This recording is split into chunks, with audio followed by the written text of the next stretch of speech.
it's gonna be together. This Christmas the fireside is blazing bright. We're caroling through the night, and this Christmas will be a very special Christmas for me.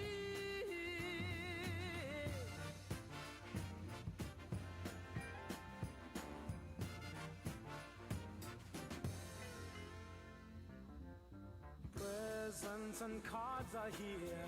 My world is filled with cheer and you. This Christmas, and as I look around, your eyes outshine the town they do. This Christmas, the fireside is blazing bright. We're caroling through the night, and this Christmas will be a very special Christmas for me. Yeah.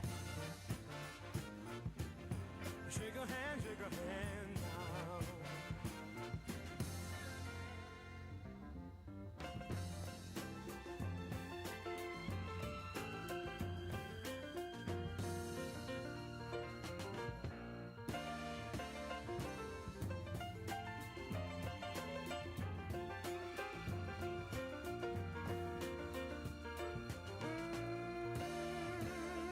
The fireside is blazing bright. We're caroling through the night, and this Christmas will be a very special Christmas for me. Yeah. Merry Christmas. Shake a hand now. It's your brother, Merry Christmas. All over the land now.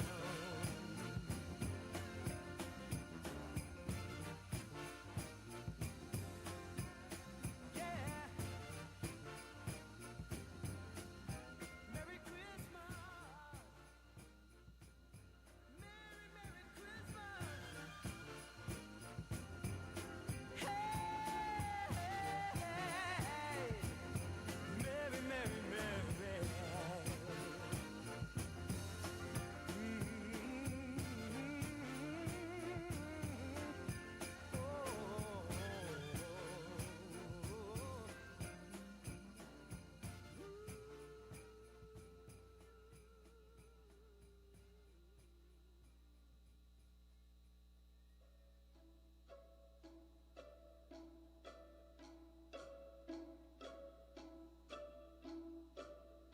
Oh, by gosh, by golly, it's time for mistletoe and holly.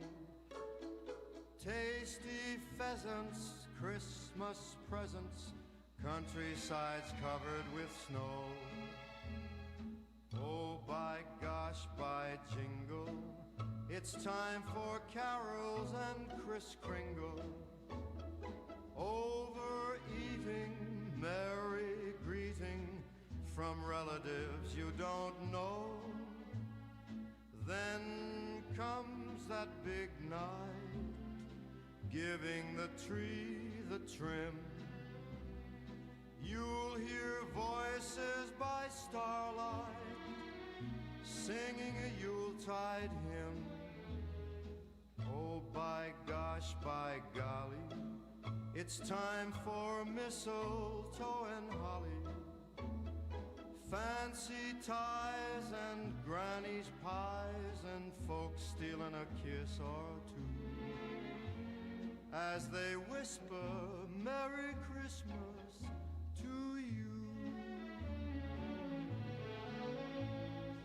Then comes that big night, giving the tree the trim. You'll hear voices by starlight, singing a Yuletide hymn. by golly, it's time for mistletoe and holly. Fancy ties and granny's pies and folks stealing a kiss or two as they whisper Merry Christmas to you.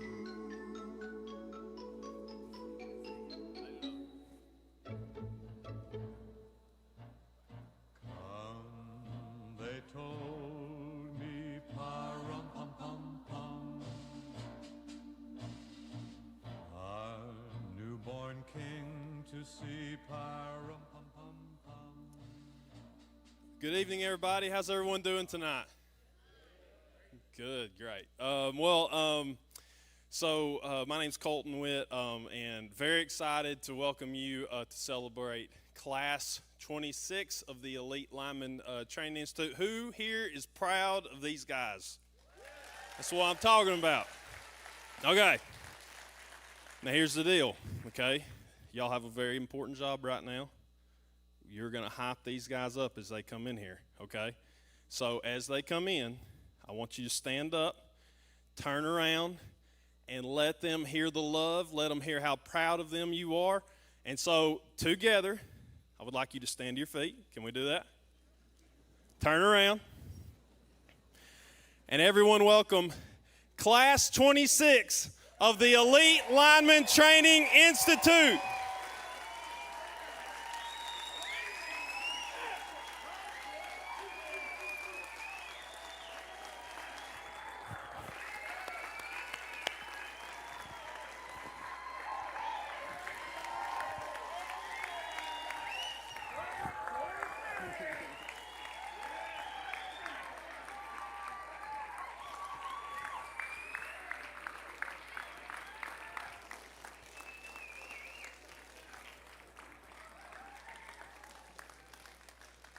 There's a lot of them, guys. Give them a second. We got to find seats.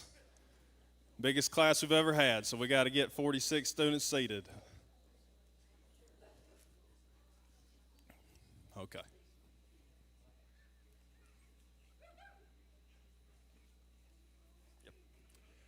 Okay, and then we got our elite staff coming in here as well.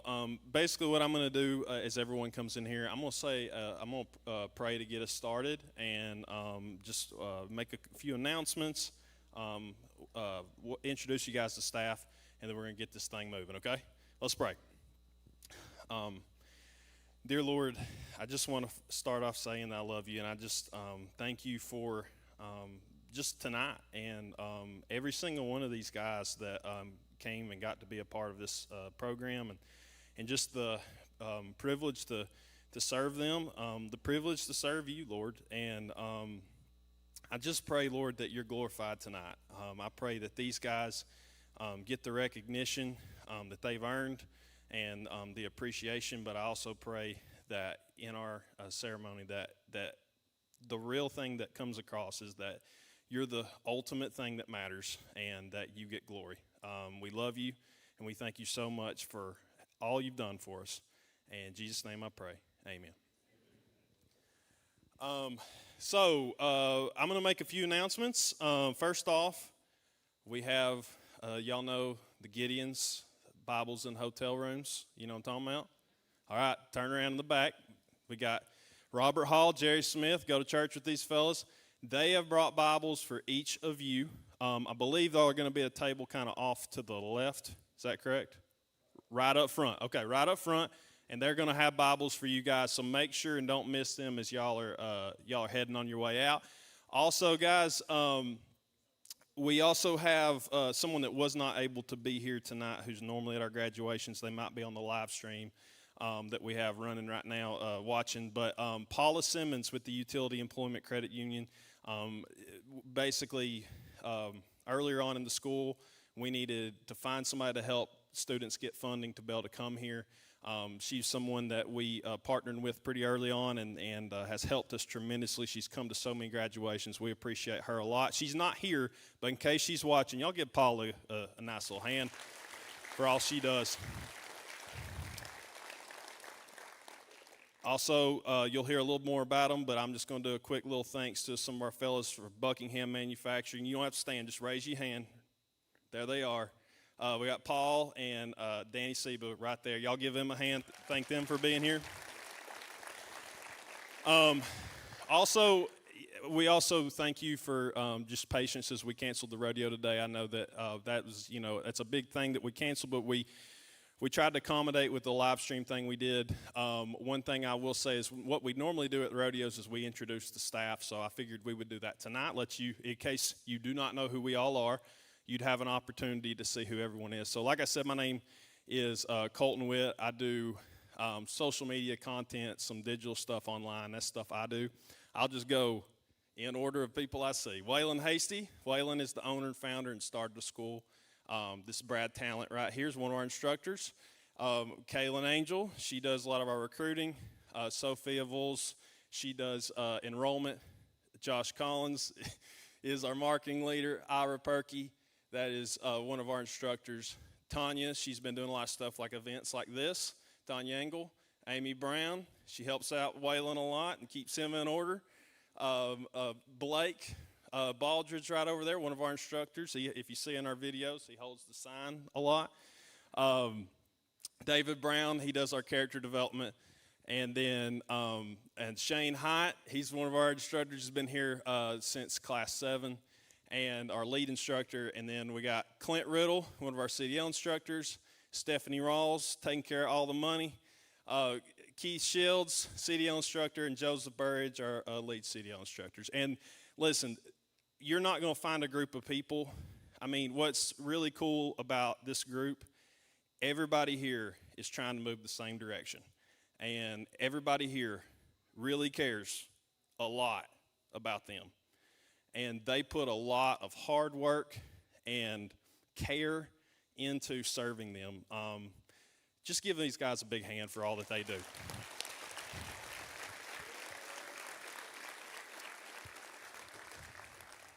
I don't have a lot more to say myself. We're going to have a lot to say as the graduation goes on. If you've ever watched our graduation before, it's not a normal graduation. We like to have fun. We like to tell jokes.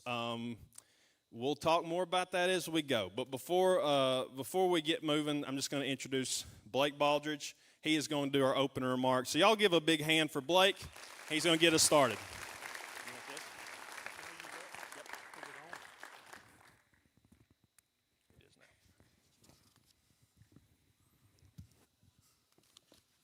So, y'all going to have to bear with me a little bit. I'm not a public speaker by no means. Good evening, ladies, gentlemen, students, and faculty. I would like to start off by welcoming you to the 26th graduation of Elite Lineman Training Institute. We are here tonight to celebrate the accomplishments of these fine young men. 11 weeks ago, they started a journey not knowing what to expect through the awkward first handshakes. Oh, I lost my spot. To where they are, to where they sit tonight. They have grown so much, and we couldn't be more proud of them. To the family and friends, thank you all for allowing us to have your student for the past 11 weeks. While they have been here, they have been loved and cared for the entire time by the ladies in the office, from the birthdays to the recognizing of the student of the week. They went above and beyond to make your student feel special. To the CDL instructors, every one of these fine young men are leaving here with a Class A CDL. That's not only a testament to the students, but also for all the hard work and effort you put into each one of these young men. To the marketing team, we wouldn't even have the opportunity to get to know these students if it wasn't for the great job that you all do helping them through the process of recruitment and enrollment. To my fellow line instructors, thank you all for the time, effort, patience that you pour into these young men from the first day in the pole circle to showing them how to build a power line safely and efficiently. To David and Mark, thank you for showing these fine young men how to have character and be a good member of society, something they can carry with them for the rest of their lives. And finally, thank you all to the students. Without all you, we wouldn't be here. Thank you for showing up each and every day through sore legs, aching muscles, but you still chose to show up. I hope you leave us better men than when you came. Just know that you're a part of our elite family, and no matter where your journey leads you, if you ever need us, we're here. Thank you.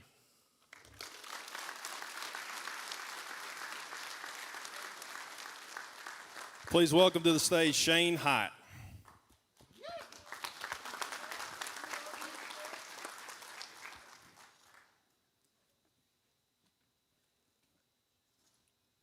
What?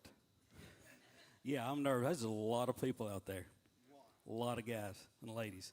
All right, so usually when we do the graduate or the rodeo part of that, we hated that we had to change that, but it's, there's been, had to cancel it once, and second time we had to cut it short for storms and lightning that came through. So that's really a hard decision for us to make, because the purpose of the rodeo part of that is for you, if you can come, watch the people that you're supporting, see the task, things, that skills that they've learned to do that, and in real life, it's tasks that they really would do.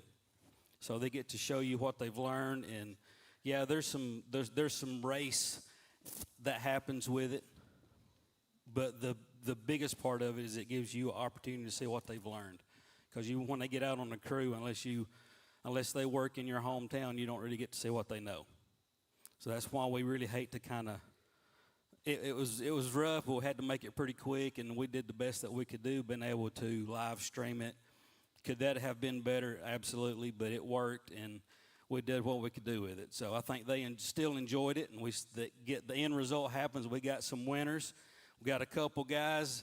Colton's already introduced them, so we got Paul from Buckingham. We got Dan Sieber that's walking up here, and I can't believe he's walking. He's had foot surgery. He tried to play that card, and he's retired, so he didn't want to come up here. So they're going to give out some awards. What we'll do, had 3 events that we done: Hurt Man Rescue or Pole Top Rescue, if you hear it. They climb up, rescue someone that has gotten hurt. Could just had a heat stroke or something like that. So it needs to be fast, but it needs to be clean and efficient. That way, if it is just a heat stroke or something that they don't want to break somebody's arm or just let them hit the dirt wide open, so there's a skill that goes with that. So that's one task that happens. We done a fuse barrel change, which is a task that they will probably do first day. They'll get out on the job, whoever's driving the truck, and say, get out and change the fuse. And that's using a long stick or a zip stick, extendo stick. It's called different things, and change the fuse barrel out and refuse it to get people's lights back on. That's the second one. Third one was just a little insulator change. They transfer over a bunch of stuff and untie wire and tie it back in. And a lot of it has to do with speed, but a lot of it is skill and comfort and being good in the gear that they climb in. And then we'll have a winner for each one of those tasks. And we'll have 3 third, second, and first place, and that's what Paul and Dan is going to give out an award. They'll give third place, give out $200 from Buckingham. Second place will get $300. First place will get a $500 gift certificate from Buckingham. So it's a pretty good gig, right? Winner gets a belt buckle. So, okay.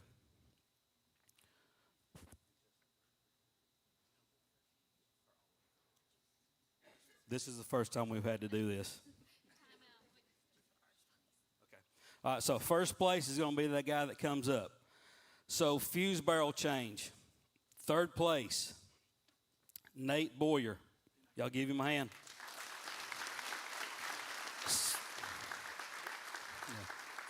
Second place on the fuse barrel change was Aiden Miller.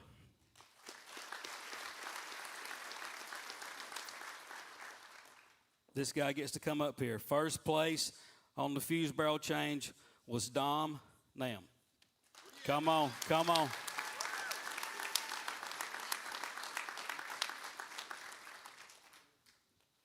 Yep, you can come on.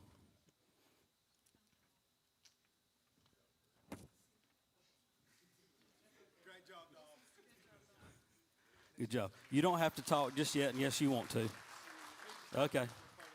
Yep, you stay right here. You stay right over there. All right, so next one is going to be the insulator change. Third place is Parker Wallace.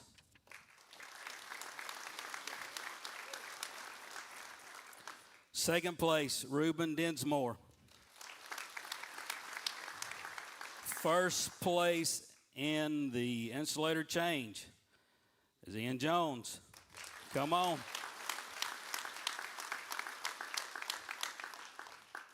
Good job. You get to stand right over there beside him when you get your hat. This next one's always the exciting one because everybody knows about this, and this is a task that happens at every Linemen's Rodeo event across the country. So Hurt-Man Rescue is the big one. Or not, I say the big one. It's the one that everybody does and everybody knows about. So third place in Hurt-Man Rescue is Ross Snyder. Second place, Ben Trolson. First place in Hurt-Man Rescue is Chris Pasqualetti.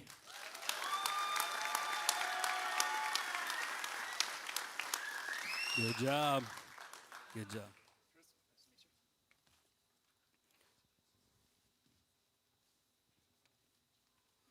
All right, so now this next three are the combined. All three of these guys will come up here. These are the ones that will win, gets a gift certificate from Buckingham. So combined scores of all three tasks happens with these three. So third place overall, C.J. Fairbanks. Come on. C.J., he gets $200 from Buckingham.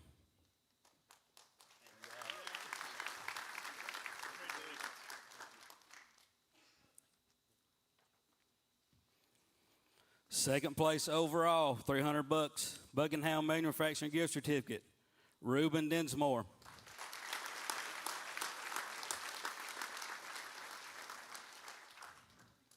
Yep, he's the guy. That's the guy. It doesn't matter. Listen, we had this whole big. Good deal. Good job. We had this whole big plan how they would come up here, and we had a bet who would be the first one to mess it up. So he wins that award too. It's always a fiasco getting up on the stage because it's usually a lot tighter than this, so it's really full getting up here. So, all right, first place wins a belt buckle, says Elite Lineman Training, Class 26, rodeo winner, and a $500 gift certificate from Buckingham. First place, drum roll, please. That's what I'm talking about. Dom Nam.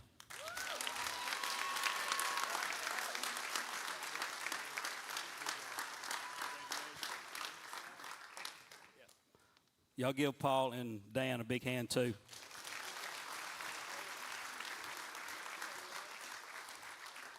If you fall, Dan, everybody is watching.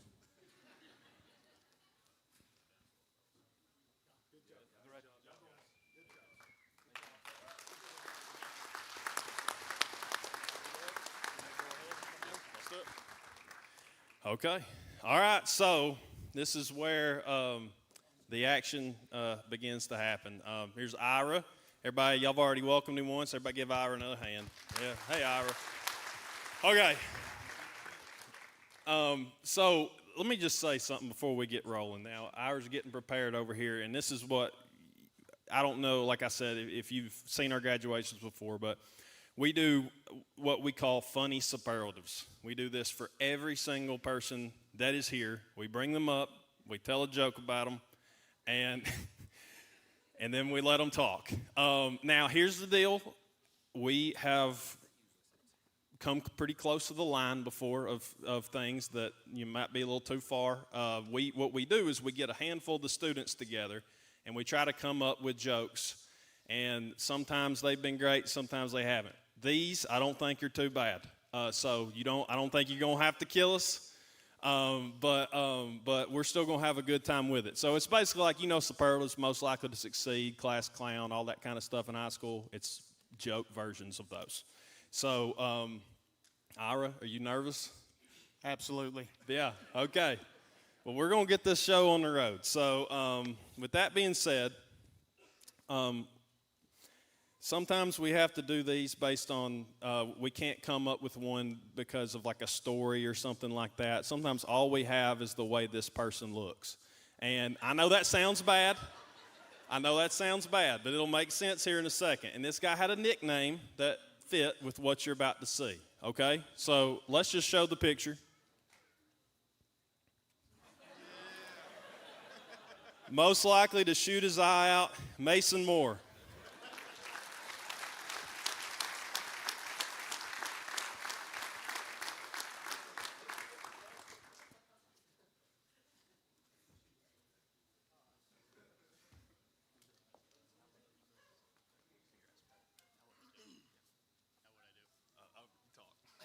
Okay. You talk. Let's make sure it's on. Go ahead. I'd like to thank everybody that came to support me. And I'd like to thank all the elite staff that helped me get situated here and helped me along my journey. Thank you.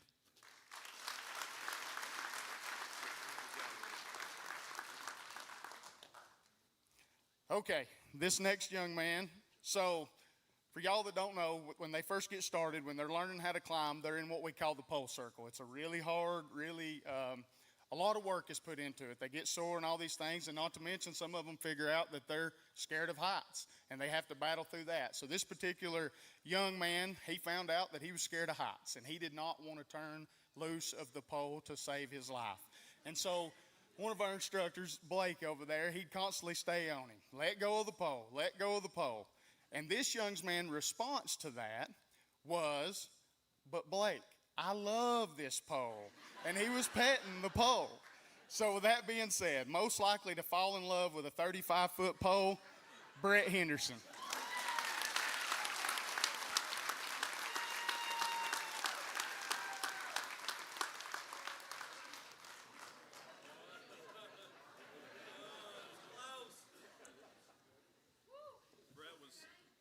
Also, Student of the Week, week 5.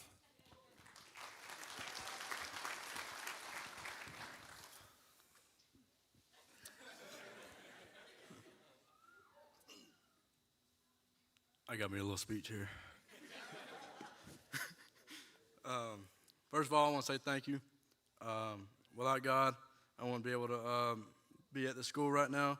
I'm very grateful for that. I'm thankful for Pastor Mike for encouraging me to come to the school. Best decision I've ever made. I want to thank the line instructors for helping me out and growing to the line of work. Thank you to the CDO instructors that helped me and gave me the opportunity to get my CDO. And I want to thank the office staff for making everything run smoothly, go good. And I want to shout out my mom, my dad, my cousins, and how y'all doing? And then I'm grateful for the opportunity to hang out with y'all guys, man. It's been very good.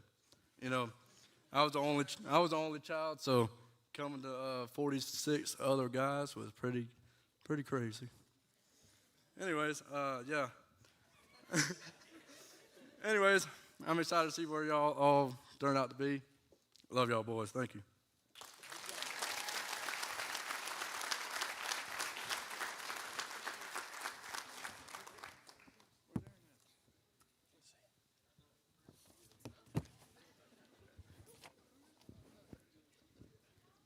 Okay, as he's shaking hands, this next guy. So, like I said, we bring some students in a room, and we try to come up with all these that you're hearing. And I didn't notice this about this guy. I guess I heard it the whole time and just wasn't realizing I was hearing him say this. But there's a guy in this class. He says the word "bro" a lot. I don't, you know, how many people you know that say "bro, bro, bro." This guy says "bro" a lot. So, and I mean, there's not really more to say than that. He says bro. So, most likely to get pulled over and greet the cop with, bro, listen. Christopher Alvarado.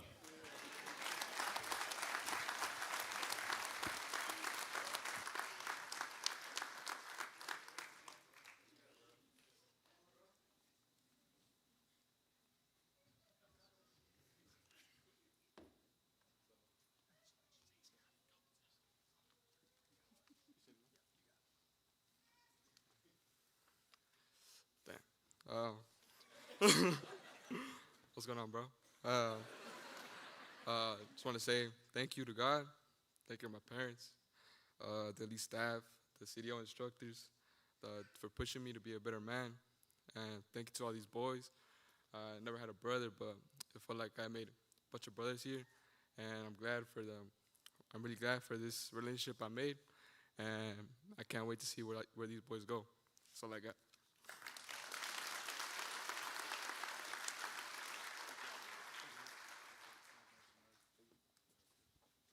Okay. Next, this young man, I think when he wasn't part of the housing, so when he stayed in like a campground, and he was living like in a camper. And evidently one evening, he looks outside the camper and he sees a deer standing out there. And evidently, according to his classmates, no deer is safe around this young man. So he took this deer out. Hopefully you got some good back straps out of it. But with that being said, most likely to make a baby deer an orphan, Blake Lane Martin.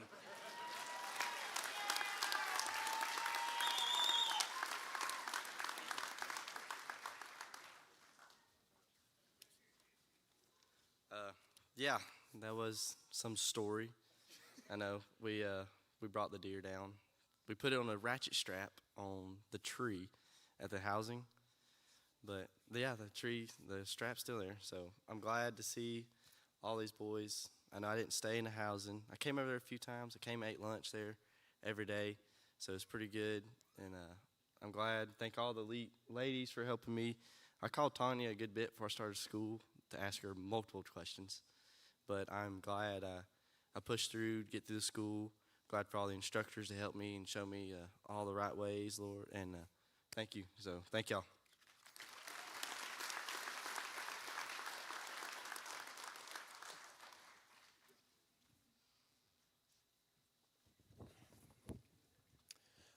So this next guy is one of our guys from out of state. We have a handful of guys in this class. Obviously, when you have 46 students, you're going to have a lot more than we normally have from outside of Georgia. This guy came from back home. He brought some food to the housing. He brought some squirrel meat from back home, and he deep fried it there in the kitchen in the housing. So that's really all the story we got for this guy. That's all we could come up with. So most likely to go grocery shopping in the middle of the street, Caden Sylvie.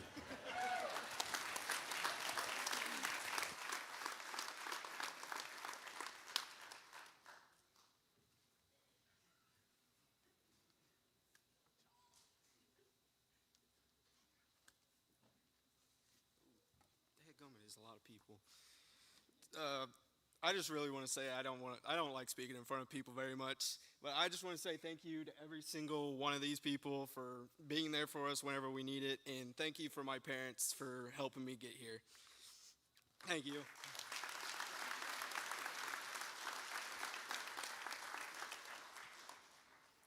Okay. This next young man is a man of few words. Amazing young man. Got a good head on his shoulders, and it's okay. He don't talk a lot, and that's fine. You about had to pull a conversation out of him. But once you did, and when he spoke, he meant what he said. But like I said, he was a man of few words, and that's really the backstory on it. So most likely to have spoken fewer words than poles he's climbed, Dylan Turner.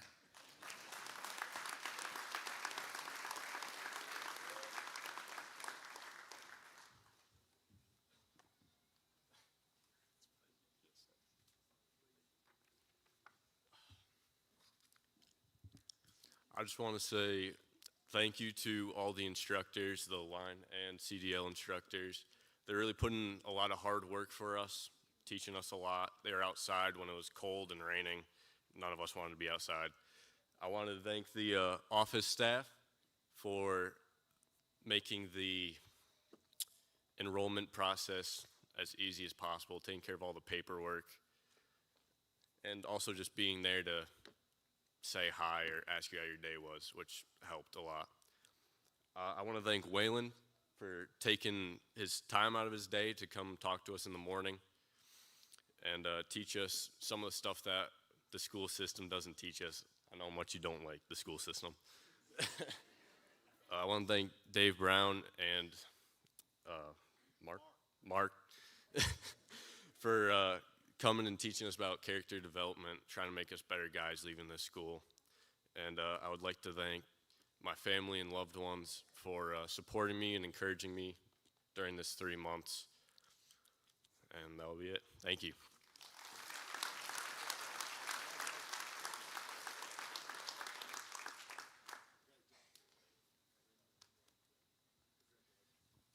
Okay, so this next one, it's going to be obviously revealed to this guy who told us this story by the fact we know this story. And we're talking about it, but I don't think it's that big a deal. So anyways, this guy's roommate in the middle of the night saw the guy that we're about to tell you about doing yoga in the middle of the night. That's the story. So, most likely to bring a yoga mat to the show up, Elijah Wood.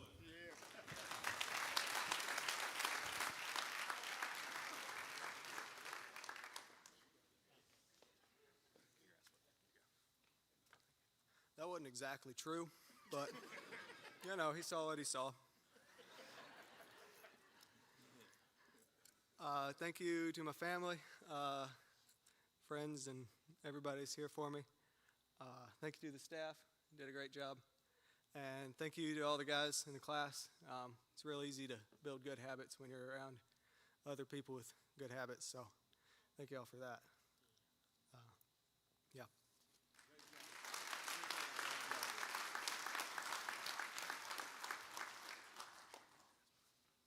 Okay.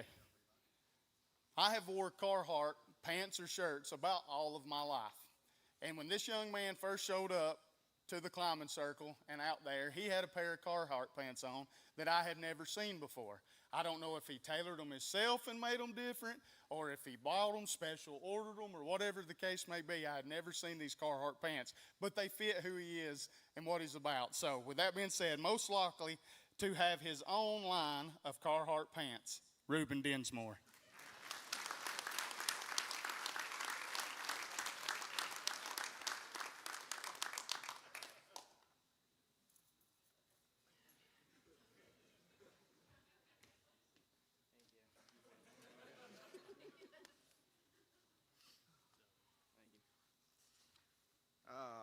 All right.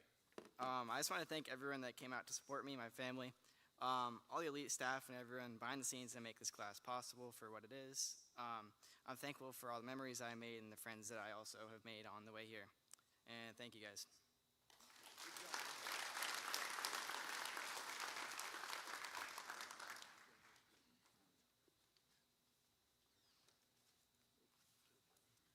I already showed who the next guy is. All right, so I got another one from the housing, another story. Listen, nothing is safe in this whole, little meeting where we come up with these superlatives. So this guy, someone was at the house one of the housing duplexes or triplexes, and this guy was taking a shower with the lights off. Again, there's nothing more to say, but he took a shower with the lights off, so most likely to take a shower with the lights off, Parker Kraft.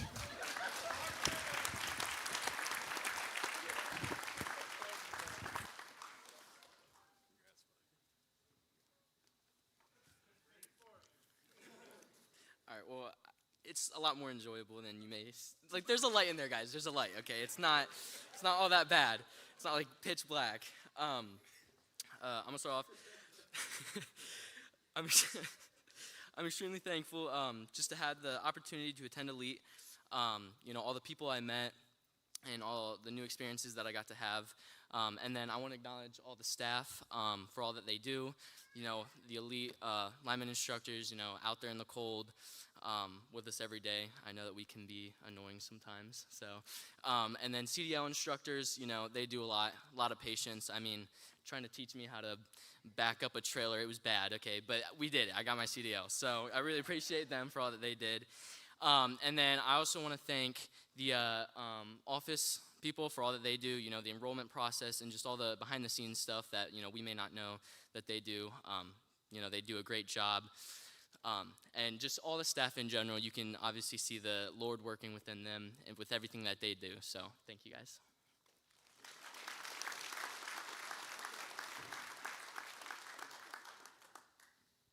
Okay, so this next young man, he takes a lot of pride in what he does, and I think he prides himself on being able to comprehend things that we tell him and the things that that we taught during this 11-week program. But he would not toward anybody else, but toward himself, he would get upset. So he would be up on the pole, and if things weren't going the way that he wanted it to go, or that things weren't, just going just right for him and the way he thought it should be going, he would get really upset. So with that being said, most likely to blow a fuse literally and figuratively, Ian Jones. And he was Student of the Week for Week 10.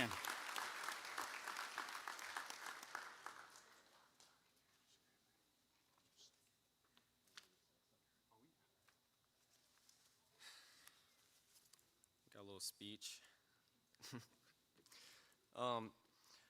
I would like to thank all my instructors and the Elite staff for giving me the opportunity to come to Elite and learn all about this trade.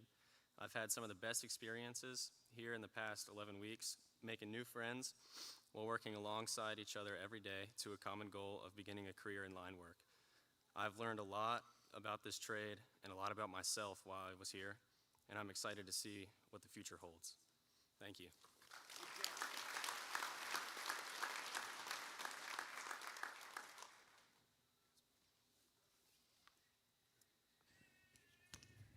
Okay, so this is a guy,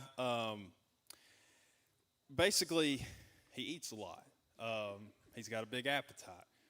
There's not a whole lot to say, but I would tell you that they talk about they'll go eat with this guy. They'll go to Subway. He gets 2 footlongs every time. We were told that he'll go to Chick-fil-A. He'll get like 4 sandwiches, nuggets, salt, a bunch of stuff, and eat it all every time. And I don't know the metabolism, what this guy has, but he's eating a lot. So most likely to bite into a foot long like it owes him money. Chris Pascaletti.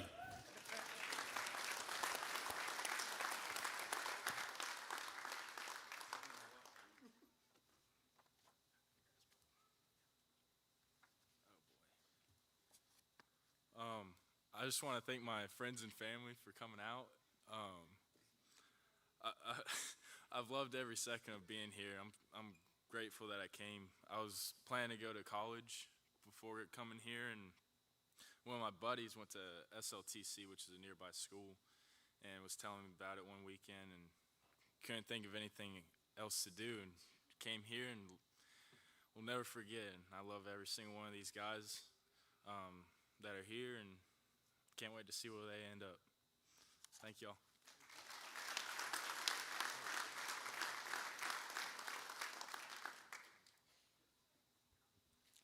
Okay, so this next young man, evidently he has a little bit of affinity for some caffeine. And listen, I get it. I like caffeine as much as the next guy. I'll drink a Red Bull and not bat an eye and take a nap. So I get it. We put these students through a lot of vigor, a lot of hard work, especially in that pole circle. So you need some fuel, some caffeine. But evidently, this guy takes the cake when it comes to drinking Monsters. So with that being said, most likely to take out a second mortgage to buy more Monster, David Speak.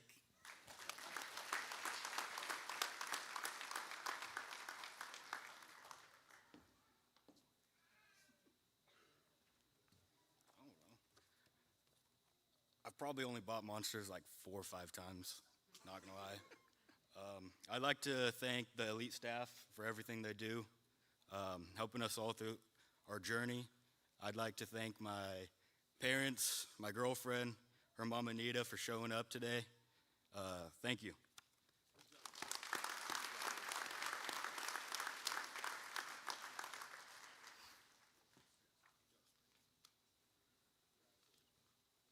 Looking forward to this one. This is going to be good.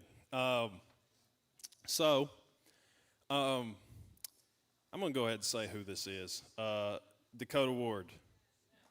Come on up here. Give Dakota a big hand. Here's Dakota. Come on, Dakota. Stand. Oh, whoa. Stand. Whoa. Stand right. Thank you. Okay, so when he first got to Elite, I didn't see this, but some of our staff and some folks were telling me about this and the students. But he brought a Polaroid camera, correct? Yeah. You were going around taking pictures with the Polaroid camera. Now, fast forward. Some people have seen a video that this man was in that we put out there. If anybody knows the sexy Dexy trend, it's been on. Do you care to show everybody the dance? Dakota, come on, Dakota. Come on, Dakota.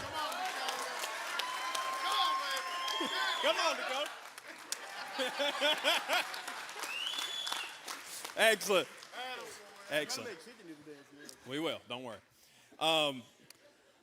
Most likely to shake it like a Polaroid picture. Dakota Ward. Thank you.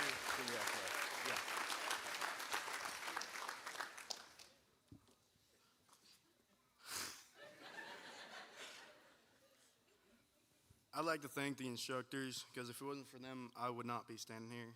And I'd like to thank my people on my crew and everybody around me, because they really did help me a lot. So I thank everybody in the office and the instructors. Thank you.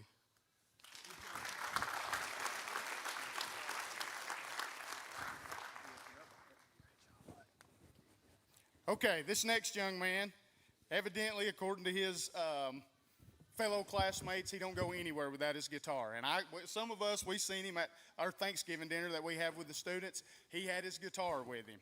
And listen, I play the guitar too. I get it. So most likely to hitchhike with his guitar, Gavin Weldon.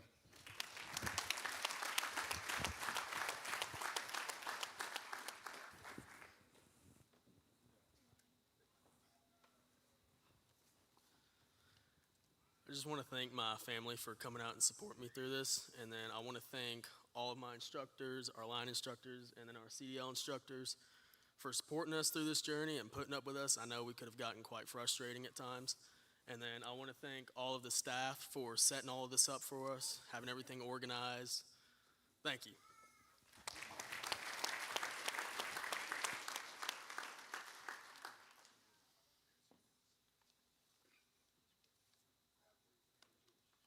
Okay, so this next guy, he's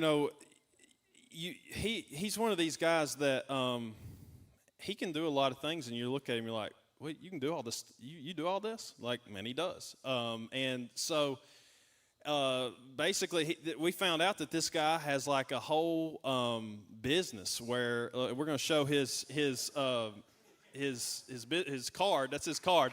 This is JP Hauling. Lawn care, junk removal, small demolition, fall spring cleanup. He can weld, all kind of different things this guy does. Obviously, he's climbing poles. He's about to do line work. It does a lot of stuff. So with that being said, most likely to fix your truck, your fence, your marriage, and your breaker box before lunch, Jason Pachuki.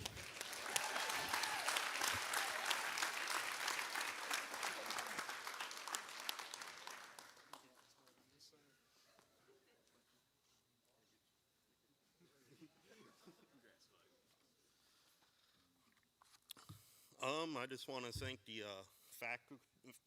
faculty and my parents for being able to bring me here, and thank you, and have a good night.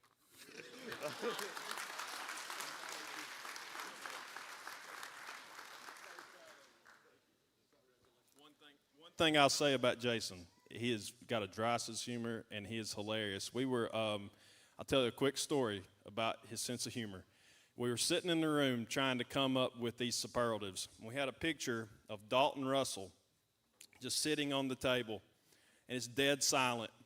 And then Jason looks down at that picture, and he says, "Good-looking fella." He is a funny guy. So anyways, continue on. Yeah. All right, so this next young man, he loves to hunt. I don't think there's anything out there that he will not hunt. He actually went hunting with one of his fellow classmates in Missouri. But, yeah, most likely to hunt out of a bucket truck, James Tapp.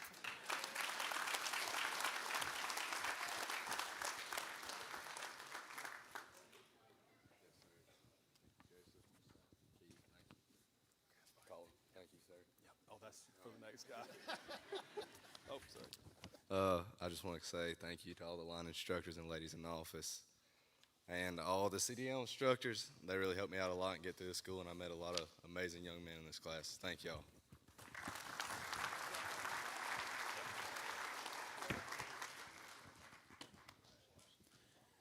Okay, so I just talked about Jason Pachuki. I'm going to bring him back up for a second. He, not to the stage, no. But he was in a situation where he had to go to the emergency room, and he texted in the group chat, hey, can someone give me a ride to the emergency room? And then this one guy says, yeah, but it's going to cost you $15.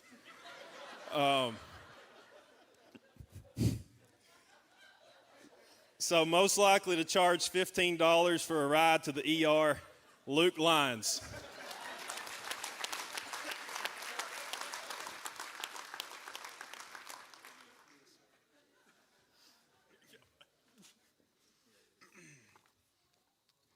I was just joking when I said that, but I didn't know if he was being serious, but he always jokes around. So I just want to say thank you to all the staff, office staff, Waylon, David, Blake, I guess Ira. I was thinking about quitting on the second day. I threw up that morning. I don't know why, but all the guys helped me out, so that's all.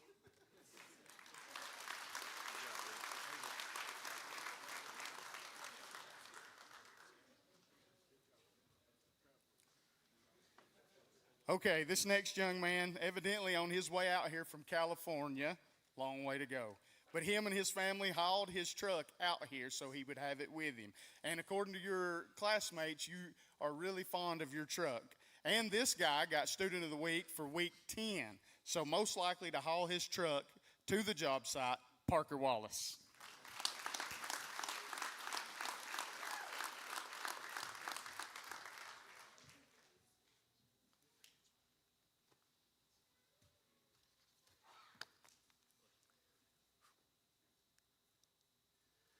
All right, I just want to say thank you to all the elite staff and especially the office ladies for making sure that everything runs smoothly, and our CDL team, making sure that we all get our CDLs because I know it was rough. And then also the line instructors, they did an amazing job at teaching us how to climb the poles and just every single task. It was amazing. And I just want to say thank you to all you guys, made great relationships with you guys. And also I want to thank my family. Thank you guys.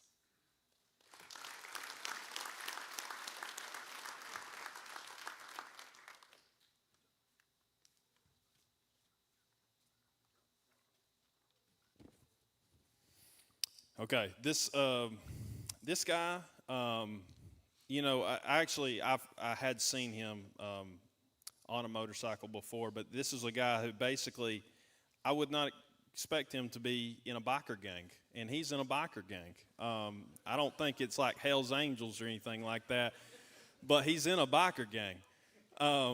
So with that being said, most likely to be in a secret biker gang, Luke Milligan.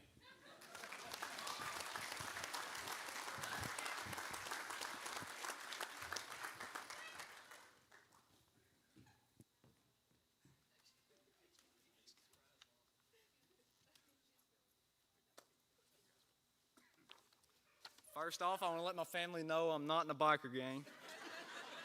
I'm not in a biker gang. I want to thank everybody that showed up to support me. I want to thank all the line instructors, the CDL instructors, and especially all the office staff. I wouldn't be here if it wasn't for them. I want to give a special thanks to Brad. I wouldn't be standing on the stage right now if it wasn't for him, because the first 2 weeks was really hard on me. And he kept telling me to give him 2 weeks, and I give him 2 weeks. So thank you, Brad. Thank you, everybody.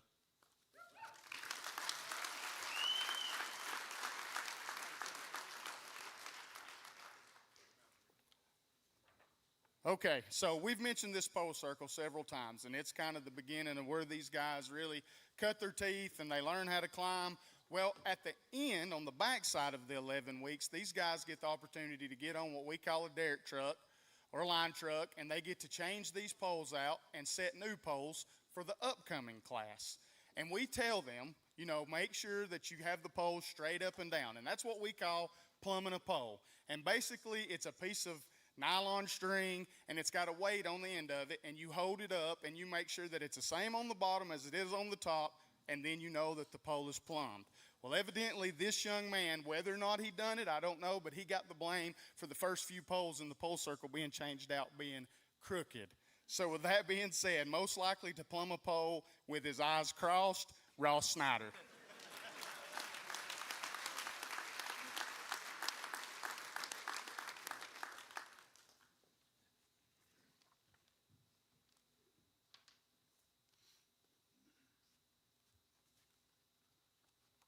All right.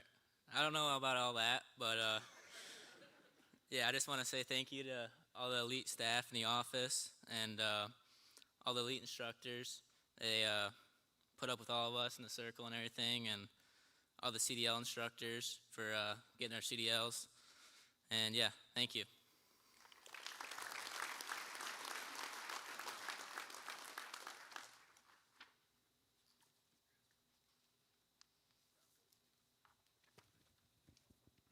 Okay, so I wasn't present for this, but apparently, so David, where's David? David's over there. David, you know, he does the character development on Thursdays. He comes and speaks to them. And so he gets to interact. You know, it's a very, you know, a lot of discussion that he does in there. So he gets to interact with these guys. And this particular guy, I don't know the whole story, but he was really passionate about trees. He was really excited about trees. He talked about trees a lot. So we're just going to leave it there. Most likely to be the Lorax, Nathaniel Boyer.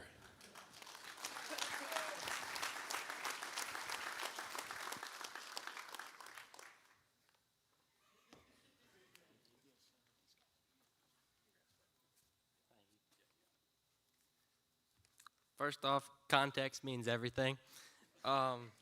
I'd like to thank my mom and dad for driving down, the office ladies for always making the visits happy and welcoming, and the CDL instructors for making what they did possible, especially Clint. He's put a lot of time now, even out of work, for a couple of us, and I hope Blake finds shade no matter where he sits. And Waylon and David for always making their stories and conversations interesting. But thank you.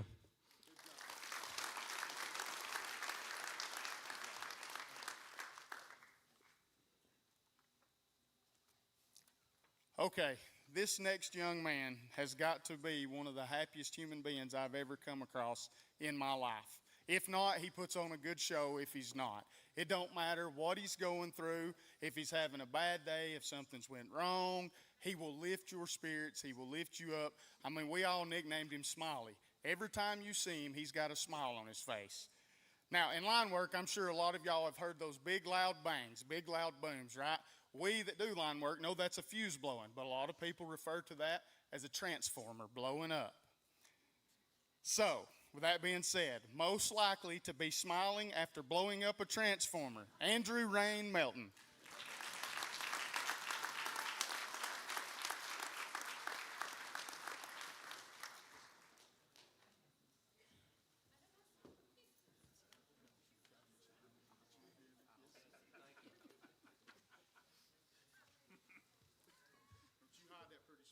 I ain't hiding it.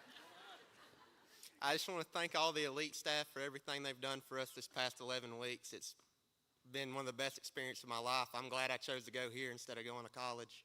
I'm really nervous, so thank y'all.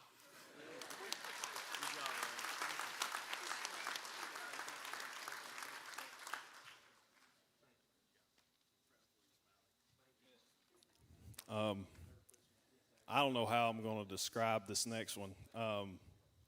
This guy has a he has a tight relationship with Ira. Him and Ira, Ira knows where this was going.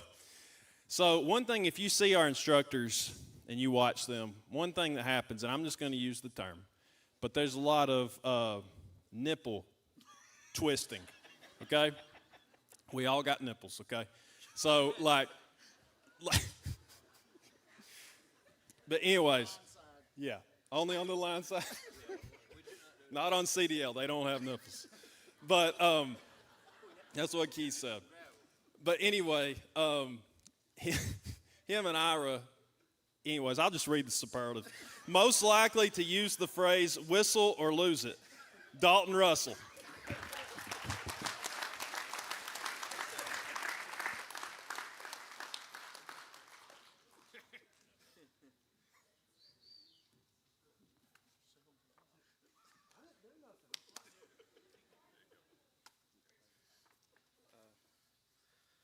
Promise I'm not gay or anything like that.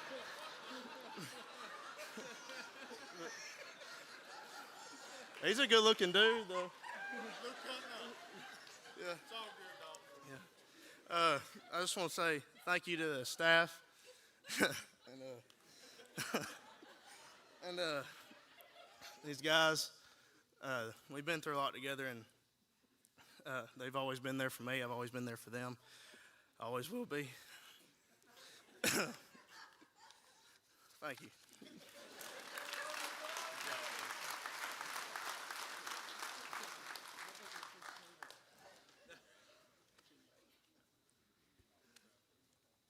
Okay, we're going to reference the pole circle again. All right, so these guys are learning to climb. I'm going to paint you a picture. Y'all bear with me here. These guys are learning to climb. When we first send them up to the top of the pole, on the back side of the pole from them, they're supposed to drive a screwdriver in the pole, okay? That's to keep them from accidentally, getting complacent and going off the top of the pole. That's what it's there for. Now, we tell these young men, drive this screwdriver in about 2 inches, 3 inches, max. That's it. Well, this young man evidently didn't hear this, and he drove this screwdriver all the way to the hub. How he done it, I don't know, but he done it. Here's what's even more impressive. When it got time to get this screwdriver at a said pole, we made a little wager with him because we didn't think he'd be able to do it.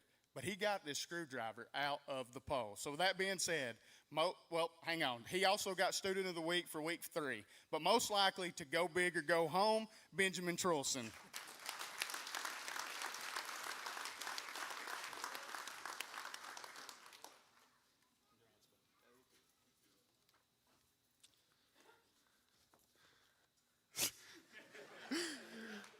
I first want to thank the CDL guys for taking the time to teach us how to drive our trucks and everything like that.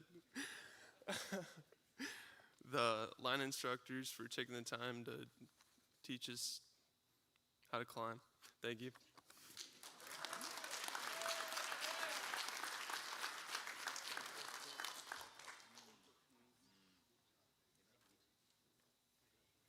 This one is an interesting one. So this guy is a young guy. He come down from upstate New York. Big Bills fan. A lot of Bills fans come our way. He came down here, and there were some other guys he got close to. The story is that they went to Bass Pro, and they bought a taser. Okay? They bought a taser. Now, one of the things that's really important is the CDL portion, correct?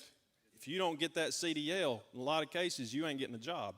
And you got to have a job, to pay the bills and everything. So they decided that they were going to study for their CDL and their wire size test by using a taser as punishment if they get one wrong. Their own accord. They chose to do this. We have nothing to do with this. But they chose to do this, and this guy is one of the participants. So most likely to pass his CDL for fear of being tased, Aiden Miller. And he was Student of the Week, week 2.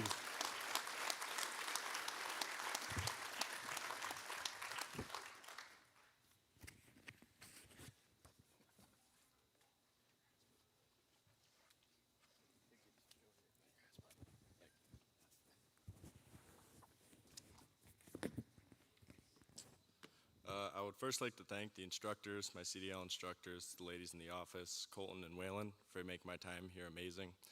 These last 3 months have been some of the best times of my life, and I've learned so much and made so many new friends. It was truly a blessing to be able to attend Elite, and I will forever be grateful. Thank you.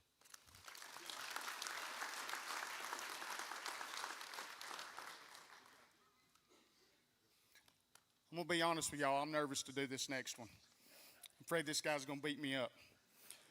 So, this next gentleman, he's a rather large fella. We kind of dubbed him and gave him the nickname Redwood from early on because he is such a big guy. He goes to the gym, he works out, and I just want to go on the record here and saying, Redwood, I do not believe you do this, so don't beat me up. But he was also Student of the Week, Week 9, most likely to skip leg day, Brandon Seal. All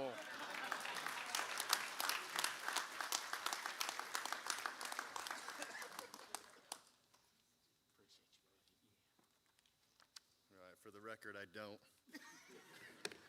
And these are not skinny jeans. These are relaxed, fit, straight, American Eagle. There's a lot more people in here than I thought. I'd first like to thank my Lord and Savior Jesus Christ for the breath in my lungs and the opportunity to live another day. I'd like to thank my parents for putting up with all my crap for all these years and supporting me along the way. I'd like to thank Waylon for all of his talks. That was easily one of my highlights of school, was every time Waylon came in to talk. And I feel like if I have a son, I might call him Waylon, to be honest. The biggest thing I learned from Waylon is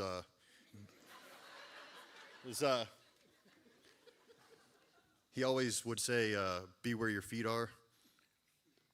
And I'll tell you what, me and that pool were, they all know. I'd like to thank the staff, Tanya, for always getting back to me. Like, you would text her and she'd be like that. Colton, I actually came here because of one of his posts. And Josh, the interview I did with him, sealed it for me. I'd like to thank all the CDL instructors. Clint helped me how to back up. Keith helped me how to do number 4. I'd like to thank rodeo champ Dom for showing me how to do maneuver number 4. And Blake and Brad. So I had a little trouble in the pull circle. First day, I ripped the skin off my shins, and I was taking cold showers for like the first month. And the second day, first day I was fine climbing the poles. Second day, every step I took hurt, and I started forgetting what I was doing. I was getting really nervous, and I was actually thinking about quitting. Maybe week 2, I don't remember. But Blake and Brad, all right, look here. Just give me till Monday. I want to thank Brad and Blake for keeping me in this, because there was at least multiple times in this 11 weeks where I was like, I don't know what I'm doing. Brad, I didn't cuss there, so we're improving on that one. So a little story about Ira. I don't know if any of y'all had this, watching this, but there was this one day we were learning how to tie the insulators, and I just remember watching Ira, and I had this kind of moment of awe of seeing a journeyman doing his craft, how perfectly he tied that in. And I told Shane about it. I was like, did anybody else kind of have that in the class, where it's watching a professional baseball player take batting practice or something? And I really I had a little fangirl moment for a second. So I just want to thank Ira for always being awesome. Go Vols. That's right. Go Vols. And finally, well, maybe not finally, I don't know, Waylon, I'm going to try to not rant like I do, but Luke Milligan, want to thank you for using my TV every night to play GTA. You know, when you're 28 years old, when you just when you come home, you just kind of want to chill on the couch, watch TV by yourself. So yeah, I'll be long day class, gym, groceries. I come home, all right, I just want to take a shower and watch reruns of Bar Rescue or whatever football, hockey is on, whatever. And I would be pulling in, and I could hear, oh, Luke's on my TV. I walk in, Luke, Nate playing video games. They got like 15 freaking TVs in here in my living room. I come in with my groceries, my book bag, screaming at the TV. By the way, I don't know where Luke's parents are, but I think he's going to be deaf pretty soon because he blares. He sits 2 feet in front of the TV. 2 feet in front of the TV. He's got it blasted at 100. I felt like a dad, actually. I'd be cooking my food, doing my dishes. He'd be screaming. I'd go inside voices. He'd go, sorry. So Luke, another one of those kids, always has a smile on his face. I swear to gosh. He got taller every time I seen him. Every time, I don't know where Owen's at. Owen and Luke, I don't know. They got taller every time I seen them. I'd like to thank Paw Cam for, shout out to him for making a career change and also making me not the oldest one here. I love you, dude. And yeah, I could probably rant all night, but yeah, anyway, thank y'all.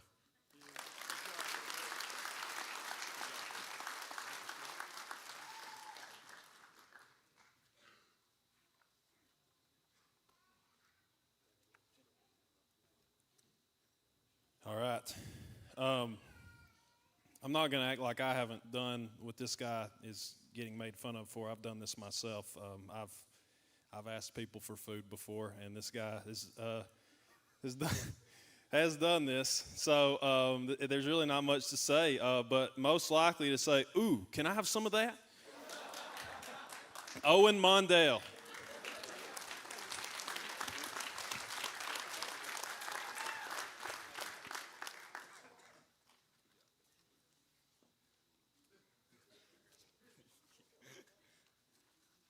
I don't say that all the time.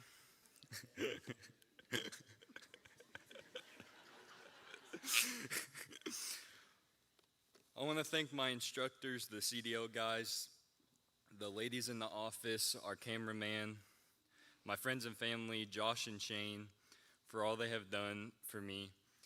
Y'all made it easy to learn and to get my CDL, get me started in my career of line work. Thank you again so much.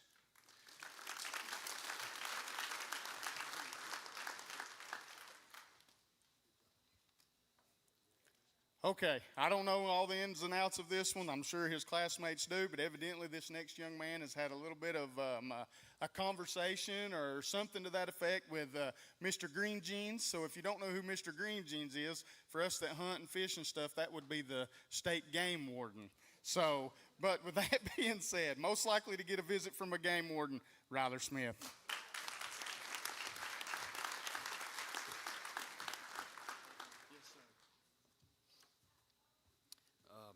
Just want to give a big thanks to all the line instructors and the CDL instructors for helping us along the way. Thanks to Waylon and Colton and all the other rest of the staff, the office ladies, and then all the guys I met. I made a lot of relationships here. It's been really fun past 11 weeks, and that's it. Thank you.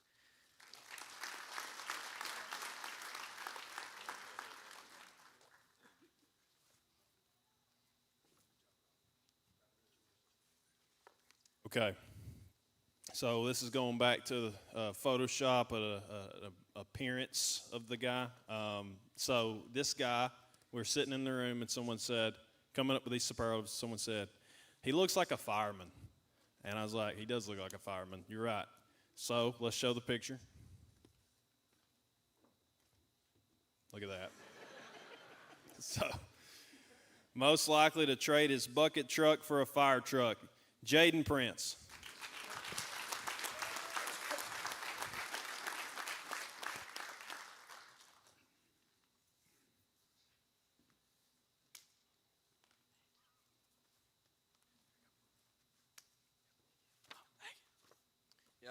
Yeah, I think I'll leave that to Jason.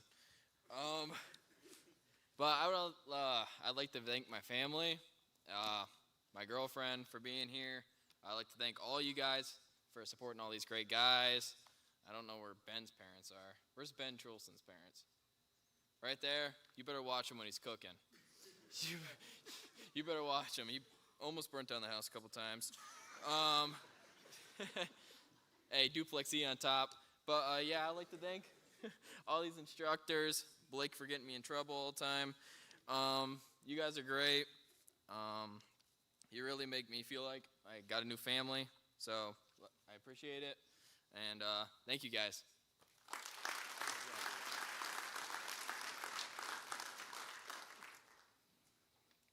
Okay, this next young man, once again, we're going to revisit the pole circle, but he was in the pole circle, like I said, very hard, a lot going on. It's very strenuous on him. And I actually think this young man had a little bit of maybe a pre-existing condition with his knee. And let me tell you, when I say he battled through it and he suffered with pain, but he would not stop and he would not give up. So my hat is definitely off to him for that. So, with that being said, most likely to have needed a knee replacement before leaving the pole circle, Shane Smith.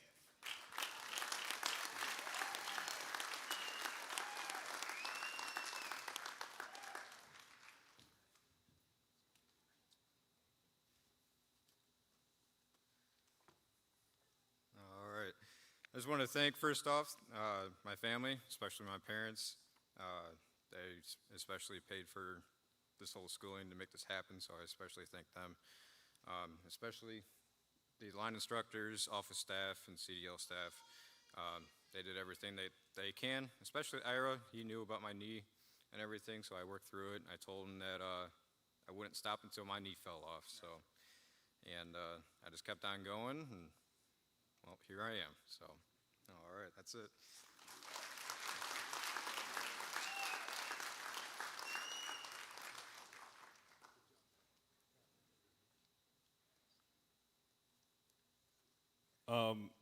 I'm a big Seinfeld fan. The show, those people like Seinfeld out there. Anybody? A few people. There's a few of us.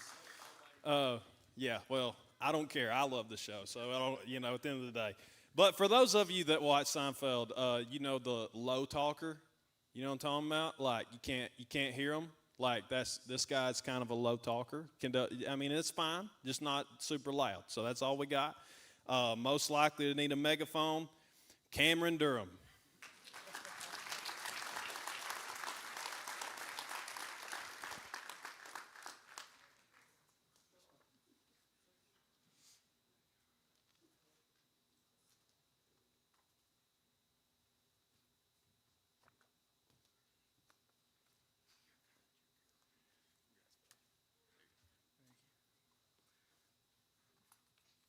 Yeah, I got the name Mumbles. I really want to thank my grandparents and my family for supporting me through this 11 weeks. And I really want to say thank you to the line instructors and the CDO group, and especially the ladies, because if it wasn't for them, I probably wouldn't be here. And I really want to thank the Somerville boys, Rain and Colton. If it wasn't for them, I probably would have quit on day 2. Thank y'all.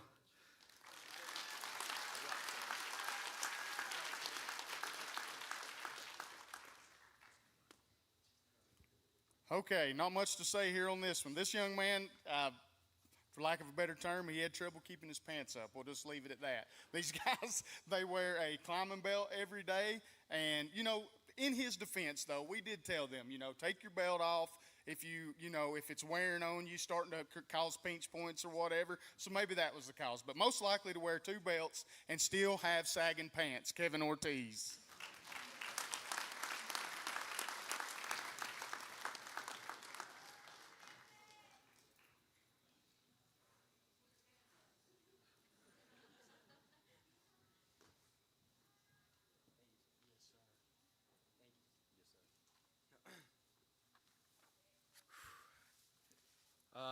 I just want to thank all the line instructors for pushing me to be who I am today. And thank you to the CDO instructors as well, because without them I wouldn't have a CDL. And thank you to my parents, because without them I wouldn't be here as well. So thank y'all, I love y'all, and that's it, thank y'all.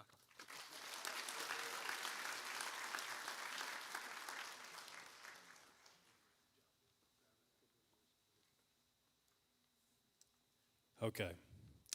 So this is one, who knows how it's going to go, but we're going to do it. So this guy, they said that there are certain things you can say to this guy and it's going to get him going. So we're going to say one of those things tonight. Now, they said that, like, when they were out doing the line down the hill and they were working as a crew, we put these guys together, and they have to, do some construction as a group and working together. And they would tell him, hey, this is the way you do it. And he would say, no, this is the way you do it. And then he would end up being wrong. And then, so with all that being said, most likely to not know what he's talking about, James Cade Cross, Student of the Week, Week 7.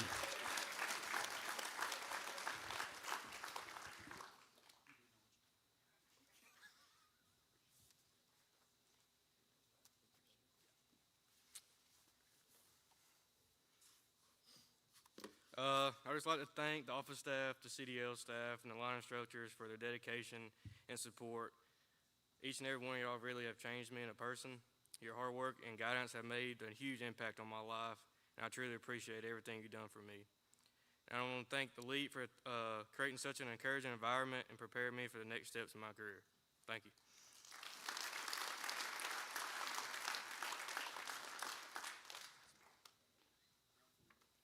Okay, when these guys first get going, before they ever get into that pole circle that we've been talking about, they have to put their gear together. And so they get these hooks out, and they're building them. They're putting the hooks on the shaft. They're putting the pads on, all of these things. Well, they're marked right foot and a left foot. They're stamped on the metal. And so this young man, I'll give him some credit. When he got out to the pole circle sometimes, and listen, he's not the only one to have ever done it, but he would put his hooks on backwards. Right foot with the left foot with the right. So most likely to not know his right from left, Israel Balbuena Jr.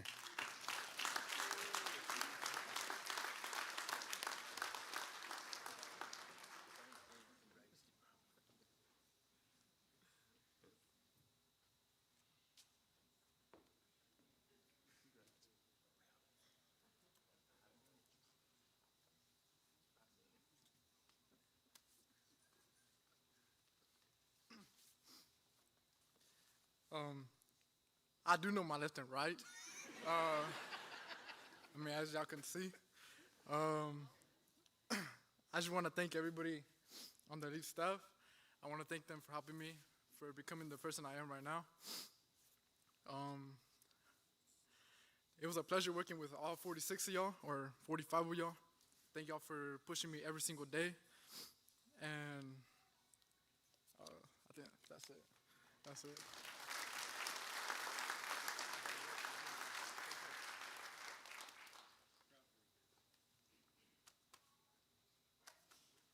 Okay, so this guy, me and him share a name, but it's spelled a little different. We share a name, and the thing about this guy, some of these guys are just, there's just a nice guy. There's not really, a big story, something that we found to poke fun of him at. So then we're like, okay, well, what are we gonna do for this little joke? So then we looked at a picture of him and we're like, that's what we're gonna do. So let's show the picture of him. Okay. I thought, it was like he kind of looked like a musketeer with his with his facial hair and everything. So most likely to be the fourth musketeer, Colton Burridge.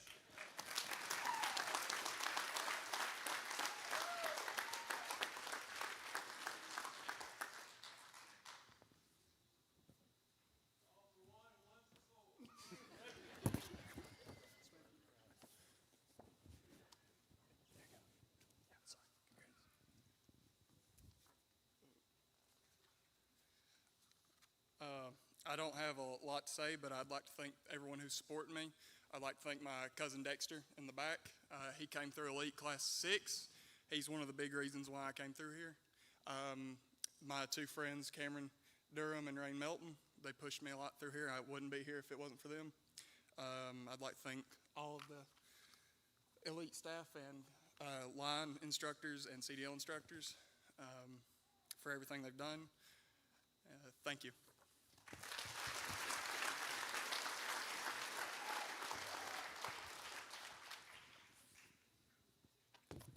Okay, so we have a John Deere tractor there at Elite. And A lot of times we let some of these young men get on this John Deere tractor and start pulling some poles up to the pole circle and doing different things, unloading some pallets, so on and so forth. Well, one young man didn't need to be on this John Deere tractor. He hit 2 or 3 poles. I think he wrenched up one day and grabbed the ignition switch. We ended up having to pull the tractor off. So, yeah, most likely to train people how to use a tractor, Dominic Narn.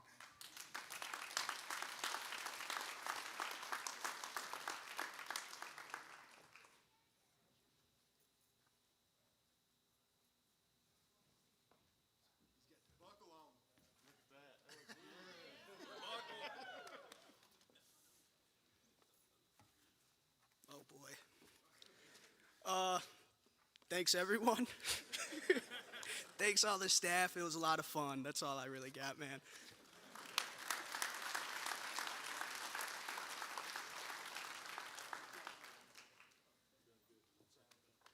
Okay, so I'll just jump in 2 feet here. You're in Dalton, Georgia right now. Those of you who've never been to Dalton before, Dalton is a pretty diverse area. We have a lot of folks that look like me. We have a big Hispanic community in Dalton. So it's basically one of the things that you're going to find is, so there's a lot of young Hispanic guys around here. And one thing that you'll find with these young Hispanic guys that are in this town is they all have a certain kind of haircut that a white guy like me can't pull off. One, I ain't got any hair to pull it off anyway, and if I did have hair, I couldn't pull it off. But the Hispanic guy can pull it off. Now, we have Hispanic guys that come through our program. Now, there's a place that a lot of us have been going to get our hair cut up in Rocky Face. I imagine this is where he went, because I don't know the whole story, but I imagine it went something like this. So there's these Dominican barber shops, and you go in there, and sometimes you're going to get a rock star barber. I mean, they are going to do exactly what you want. It's going to be phenomenal. It's going to be amazing. And sometimes you're going to get a guy, can't speak any English, does not know what you're saying, and you come out looking like a different person. That's what happened to this individual. Let's show the picture right there. Most likely to try really hard to fit in with our Hispanic students. CJ Fairbanks.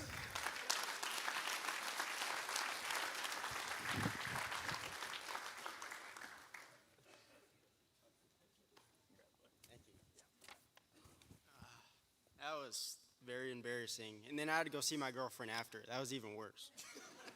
I look a little better in that. And actually, right now, it's not too bad. I got it fixed. My biggest thank you is to my Lord Jesus Christ. He knew I needed this school.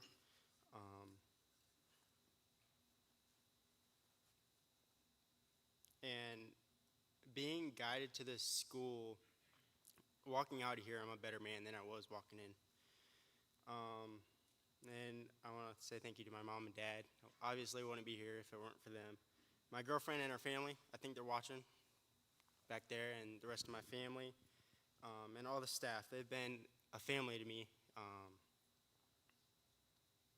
Feels like this is more of a job to them. It's more like a family, and I really appreciate that aspect of it. And walking into school every day felt comfortable. So thank you to all of them. I've made a lot of memories here that I may be able to tell my kids one day, maybe when they grow up, but we'll see. And then I wanted to talk about 2 different people. One, Waylon, can you step out real quick? Okay, this guy doesn't really look like a redneck, but he is redneck. Man, I went to his house one night for a bonfire. I didn't know what I was walking into. I saw a van kind of pass the way, kind of asked him about it. He has a van for coyote hunting. He's got gun racks out of the windows. Man, it's crazy. But I just want to say thank you to him because, I don't know, it's just crazy. I'm from Michigan. I'm normally called a Yankee, and that's not what I'm used to. So, thank you.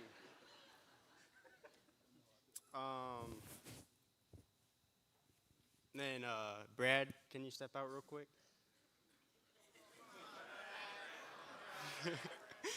Okay. You guys probably don't know, but this was his last class here at Elite. He's not retired, but he's going to do a little bit more work in the field. And I believe that he needed a round of applause, which I'll explain now in a second. But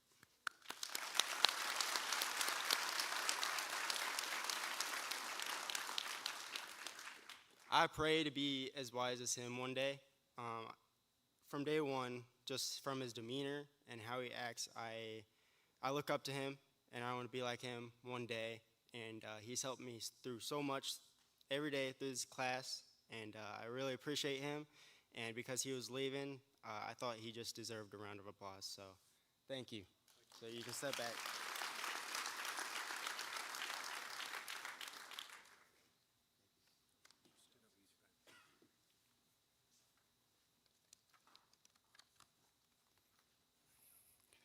Okay, this next young man evidently is a little bit of a daredevil. So there's a story here that he told, so we feel comfortable telling it here. But early on in this class, this young man decided to go hang gliding. He went hang gliding. First of all, I wouldn't go hang gliding, so hats off to him for that. But unbeknown to him, 2 or 3 days later, there was a group of people that went hang gliding as well at this same establishment that this young man went at, and they passed away. So, with that being said, most likely to be in a Final Destination film, Sean Scott.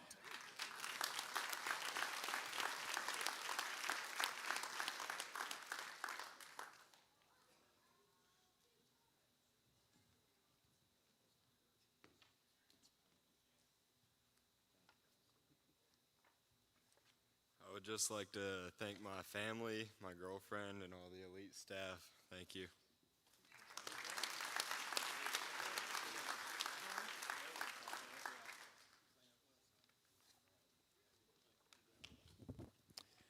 Okay. So this guy is he's a shorter guy. It's one of these, basically, I mean, there really isn't a story here other than what I'm going to read. So I'll let this tell the story. Most likely to have a voice that doesn't match his body. Cooper White.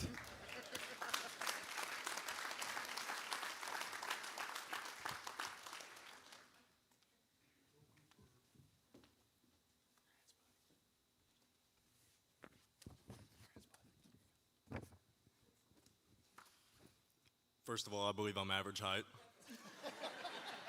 Not that short. And also, first off, I just want to thank the line instructors. They pushed me to do things I did not think I was capable of. And I want to give a special thanks to Ira, because if it wasn't for him, I probably wouldn't be on the stage right now. And then I want to thank the office staff, the CDL instructors, and my family for being here. Thank you.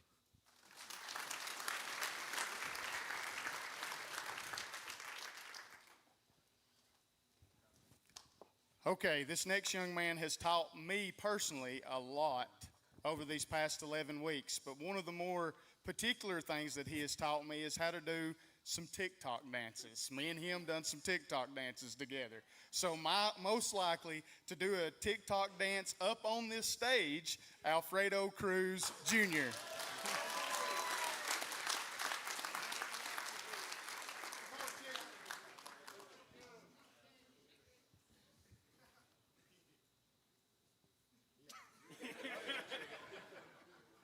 Dakota did it. You can do it.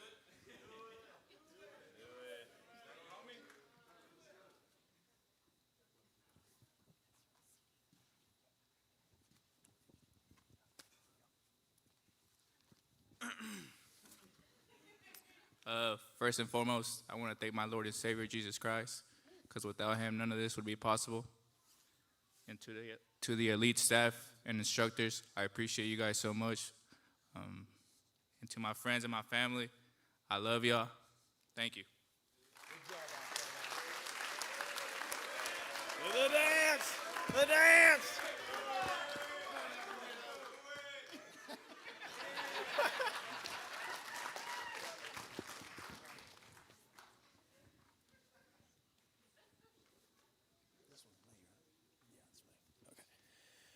Okay, so there's really not a big long story here. Like I said, some of these we don't have big long stories for. It's just we go with what we go with. So he's a red-headed guy, most likely to need SPF 10,000. Hunter out.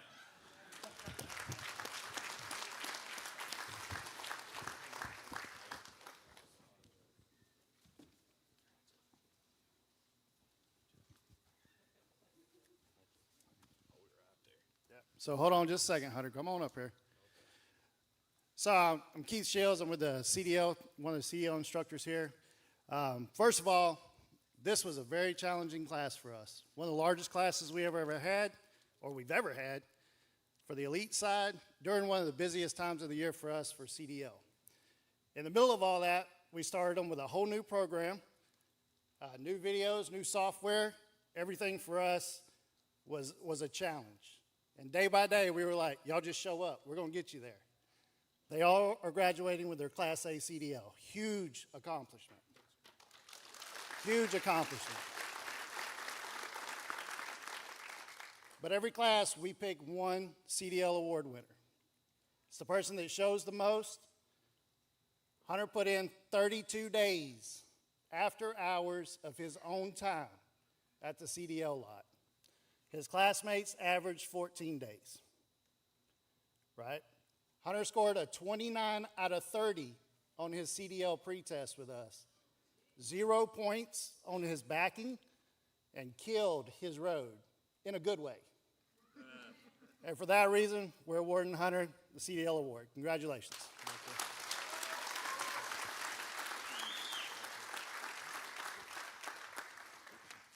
I want to thank all of Elite staff for the knowledge, encouragement, and patience throughout this journey. Your dedication has shaped us to who we are today. I also want to thank my family for the support and love, which has been my motivation every step of the way. Thank you.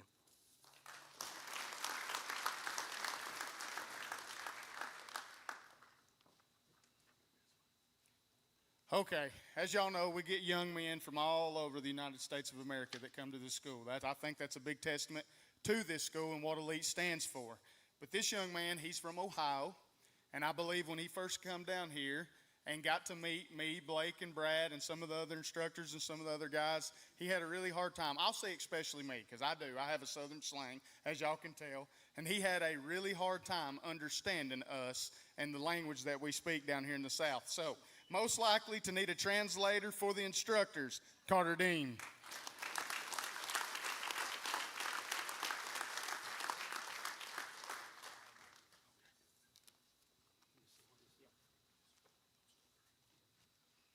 All right, so normal height guy.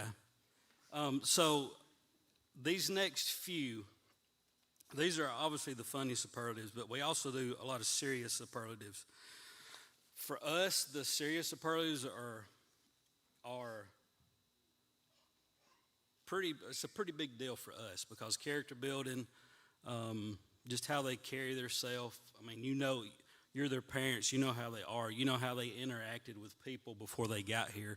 If you were a parent that came and visited us, the first thing that we did when you walked in, you got out of your vehicle and walked to the building. We were standing outside to shake their hand. And when they come up to us, they were like, and miss half of us, and we'd have to call them back. But just seeing how they carry themselves, they look you in the eye when they walk right through here. So for us, the end was the full circle for us. They don't shake hands very well, don't look you in the eye. Some of them did, but right here, they walk all the way through. They shake our hands, so we're full circle again. And now hearing them, when I say me, when we told them they needed to have a 2-minute speech, the look on their eye was like, no. But all of them getting up here just to speak a little bit is, you know them. It's probably a lot of growth on their side, and you get to see that. So we let their classmates usually pick these next 5 in a serious superlative aspect, which is huge for us. It's easy whenever they see it and we really don't have to get too much involved in picking the people that get these next awards along with the funny ones. So all your classmates, and this goes from starting in the climbing circle day 1 struggling, doing whatever, going all the way through the 11 weeks. So, Carter, you got most improved. This is from all your classmates, too. So, most improved. Good job.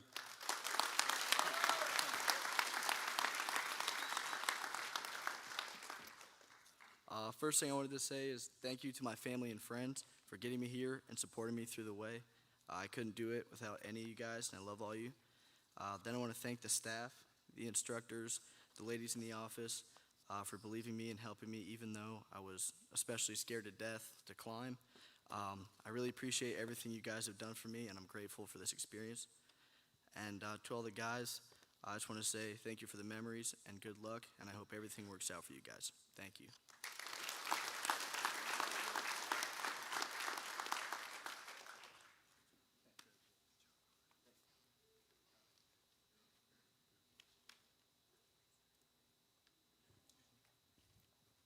Some of these guys are, we've already kind of addressed, some guys are more quiet.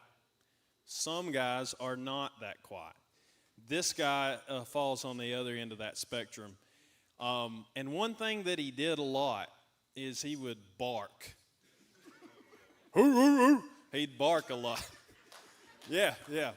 So, yeah, thank you. But anyway, so most likely to be an undercover dogs fan, Hayden Smith.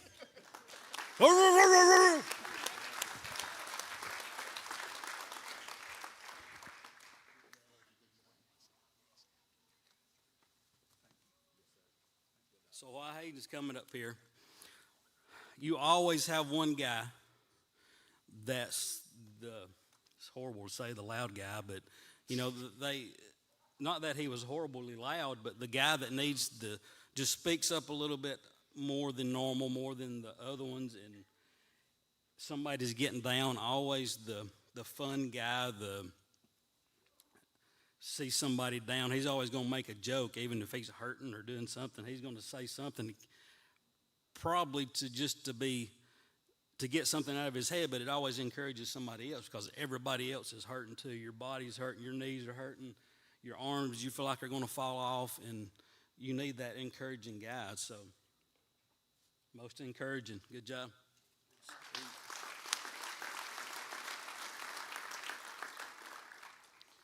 I would like to thank everybody, line instructors, staff, CDO instructors, all the boys that I've met the past 11 weeks. Holy, it's been going fast.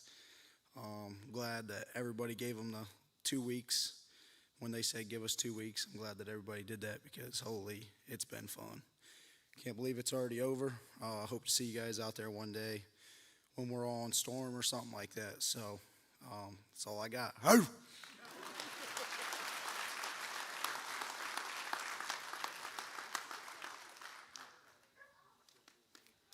Okay, we've kind of already talked about the first time these guys get up on the poles and they start climbing, and some of them figure out that they're scared of heights, and it's just something that they have to overcome. And kudos to these guys because a lot of them had to overcome this. But this particular gentleman, he struggled with trusting his equipment a little bit. We'll just say that. When he got up on the pole, he was constantly making sure that his gaffs were going to stick in the pole. And so what that kind of looks like is him rearing back with his leg, and he is sinking it into the pole, and it's pulling shavings out of the side of that pole about that big. So with that being said, most likely to turn a power pole into a toothpick, Gavin Burke.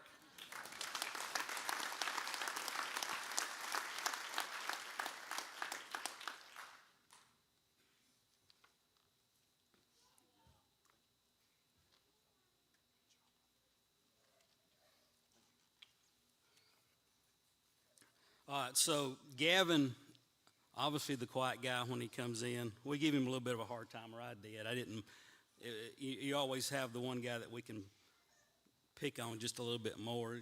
Depends on what the scenario is, but I always gave him a hard time. But just seeing him, he was one of the guys that looked down, didn't really shake hands, probably had to call you. I think we probably had to call you back to catch a couple guys or one of the ladies to shake hands. But so Gavin got most personal growth for the 11 weeks out of your classmates. So good job.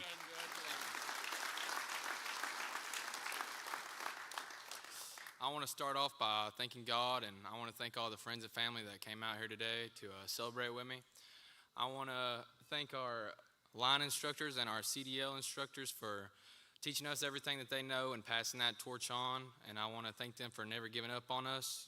I want to thank our office staff for taking the time and overseeing all that enrollment process, because I probably wouldn't be here today without them. I want to thank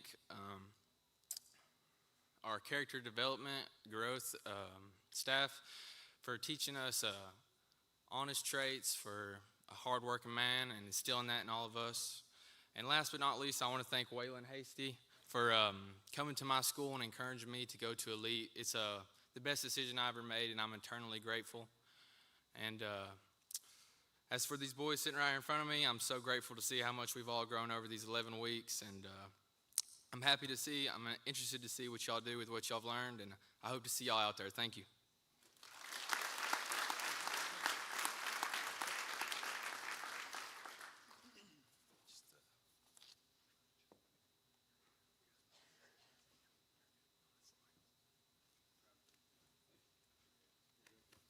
Okay, so y'all have already met Brett Henderson, right? Right, Brett. Stand up for everybody, just so everybody remembers who you are. Turn around, look at everybody, wave. There's Brett. Hey, Brett. Hey, Brett. So, we had fun with Brett, and obviously I told the story about how he loved that pole that he climbed and all that. But this was a guy that, no matter what he had going on, this particular guy that we're about to announce, he would go to him for everything, for wisdom, for guidance. I don't know what I'm doing. Help me, that kind of thing. He would go to him, and he would help him out. So, most likely to be Brett's second daddy, Cam Anderson. Cam was student of the week 4.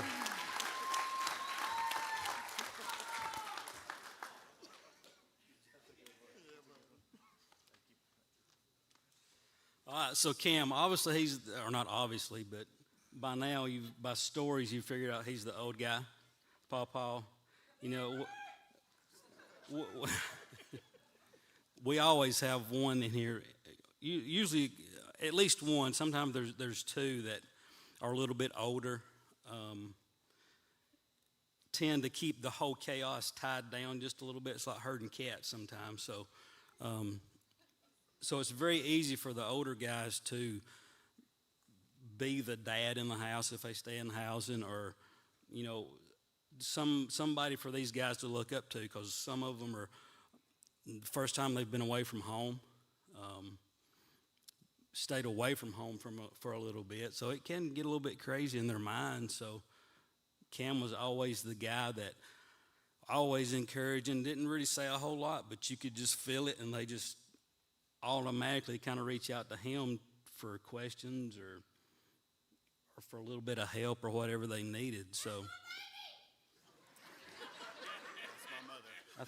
you must belong to them.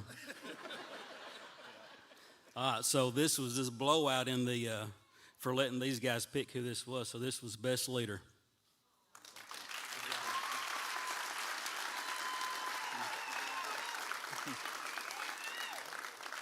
Thank you. I'd like to thank God for guiding me here and getting me to this point of my journey. I'd like to thank my mom and my stepdad for being so supportive. I'd also like to thank my smoking hot fiance, Cassie, for being patient in the last 11 weeks.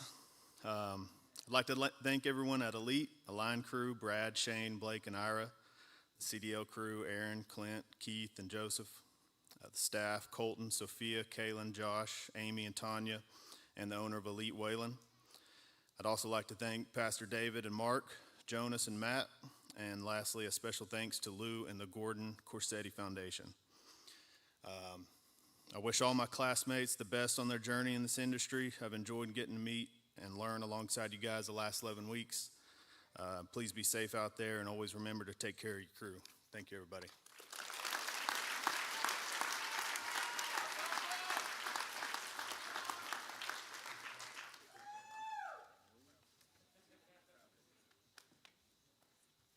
Okay, This next young man is all the time talking about loves to deer hunt, loves to fish, loves to ranch, and he's constantly talking about cows, buying cows, doing this with cows, doing that with cows. So most likely to buy a cow during lunch, Wesley Watson.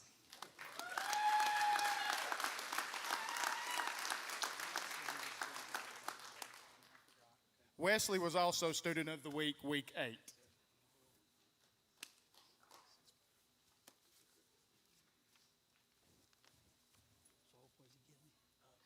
All right, so so Wesley, he'll get, when I give him this, he's going to get a bunch of stuff from Klein Tools. I'll tell you what he gets first. I'll tell you what he's going to get as a gift. So this is kind of it's all around a leader. Really stays not really in the background, but you give them something to do, they just go. They kind of keep the way we kind of work it, we put them in crews for most of the last half of the class. They're working kind of in crews together. So you give him a task, whoever was kind of in his circle there, just go. Explaining it, needed help, and was always explaining it right. We always have some that start explaining, and it's not what we taught them, and it goes this way. So, I mean, it's just straightforward, helping who he needed to help. So, you got top student out of this class, 26, which y'all give him a round of applause. Good job.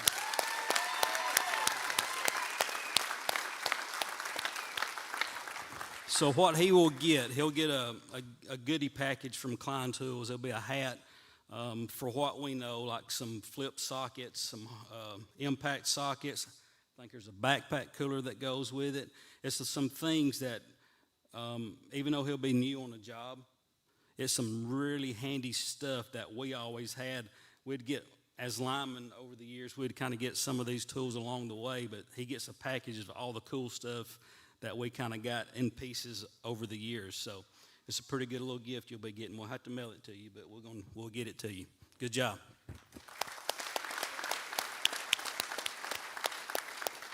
Well, I guess I'll fire this off by thanking my parents and grandparents for dragging the cows that I bought all over the place home.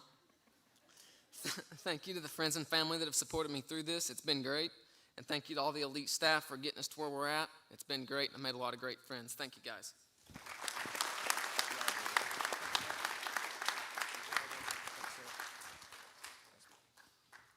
Okay, now he's going to be making his way down, and while he's making his way down, I'd like everybody to stand up, and we'll wait till he gets down there with you. Y'all, not everybody, sorry. I got to learn to communicate better. All the students of Class 26, please stand up. Now please turn around and look at them. I present to you Class 26 of the Elite Lineman Training Institute.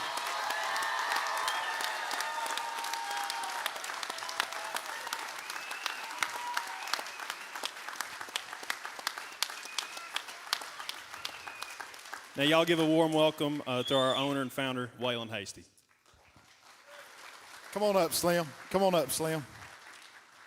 Ira, you got your mic. We're going to give it to Slim. So, I'm the founder, Waylon Hasty. It's a crazy idea in 2013-ish. And I want to introduce to you a friend of mine, Mike Wheeler. You heard Brett reference Mike, it's Pastor Mike. I'm not going to call him Mike Wheeler. It's probably not the most respectful thing to do, but he's my friend Slim. And he's just a guest of honor tonight. A cool story about Slim and I. When I went in 2004 and interviewed for a job at Georgia Power Company, and I was not an employee, which is really where this whole journey started, Slim Wheeler interviewed me. So he's a guest tonight. He come up here with Brett. He and I were together, real close friends, were together a week or so ago, and I said, hey, Slim, when you come down, I said, I'd like for you to tell a little bit about who we are from an outsider perspective, right? You've heard from our whole team. You've heard from everybody. He's really a huge piece of this because it's how I got into line work. But we have a lot of people here from New Hampshire. We have a lot of people here from, not a lot, but we have several people here from California. We have people here from Massachusetts. And if you stay down here long enough, we'll teach you how to talk. But I wanted Slim to give y'all a little bit of an outside perspective about who we are at Elite and kind of what he's seen as not being a part of our team. So, Slim, come on up, man. Y'all give Slim a welcome.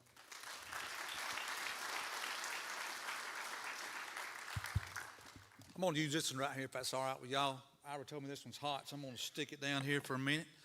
But hey, my name is Mike Wheeler. You know, everybody calls me Slim. I've been trying to figure it out for years. I got a friend that weighs 300 pounds, and they call him Slim. And so, you know, it just didn't add up. But Waylon asked me to come say just a few words, you know, and so I'm very honored to be here with all of you tonight. It's my first time to come to graduation. And, you know, I've been in the utility industry for about 40 years. I worked for Georgia Power for 40 years, and I retired back in March. And Waylon wanted me to do some things for him, so I've been doing some things for him and a few other companies as well that kind of contract back out to me, you know. And so I know a lot of folks in the utility industry. I know a lot about the utility industry. I mean, I came up from the entry-level job. I hired on as a helper on a line crew in 1984 in Atlanta and worked my way up to lineman. And then I was an instructor at the training center for 6 years. I was a safety specialist for 4 years. I've been a supervisor in the last 4 or 5 years. I was a construction manager, and so managed the day-to-day operations for about 18 counties here in the Northwest region. So, you know, I tell people, I know linemen and I know line work,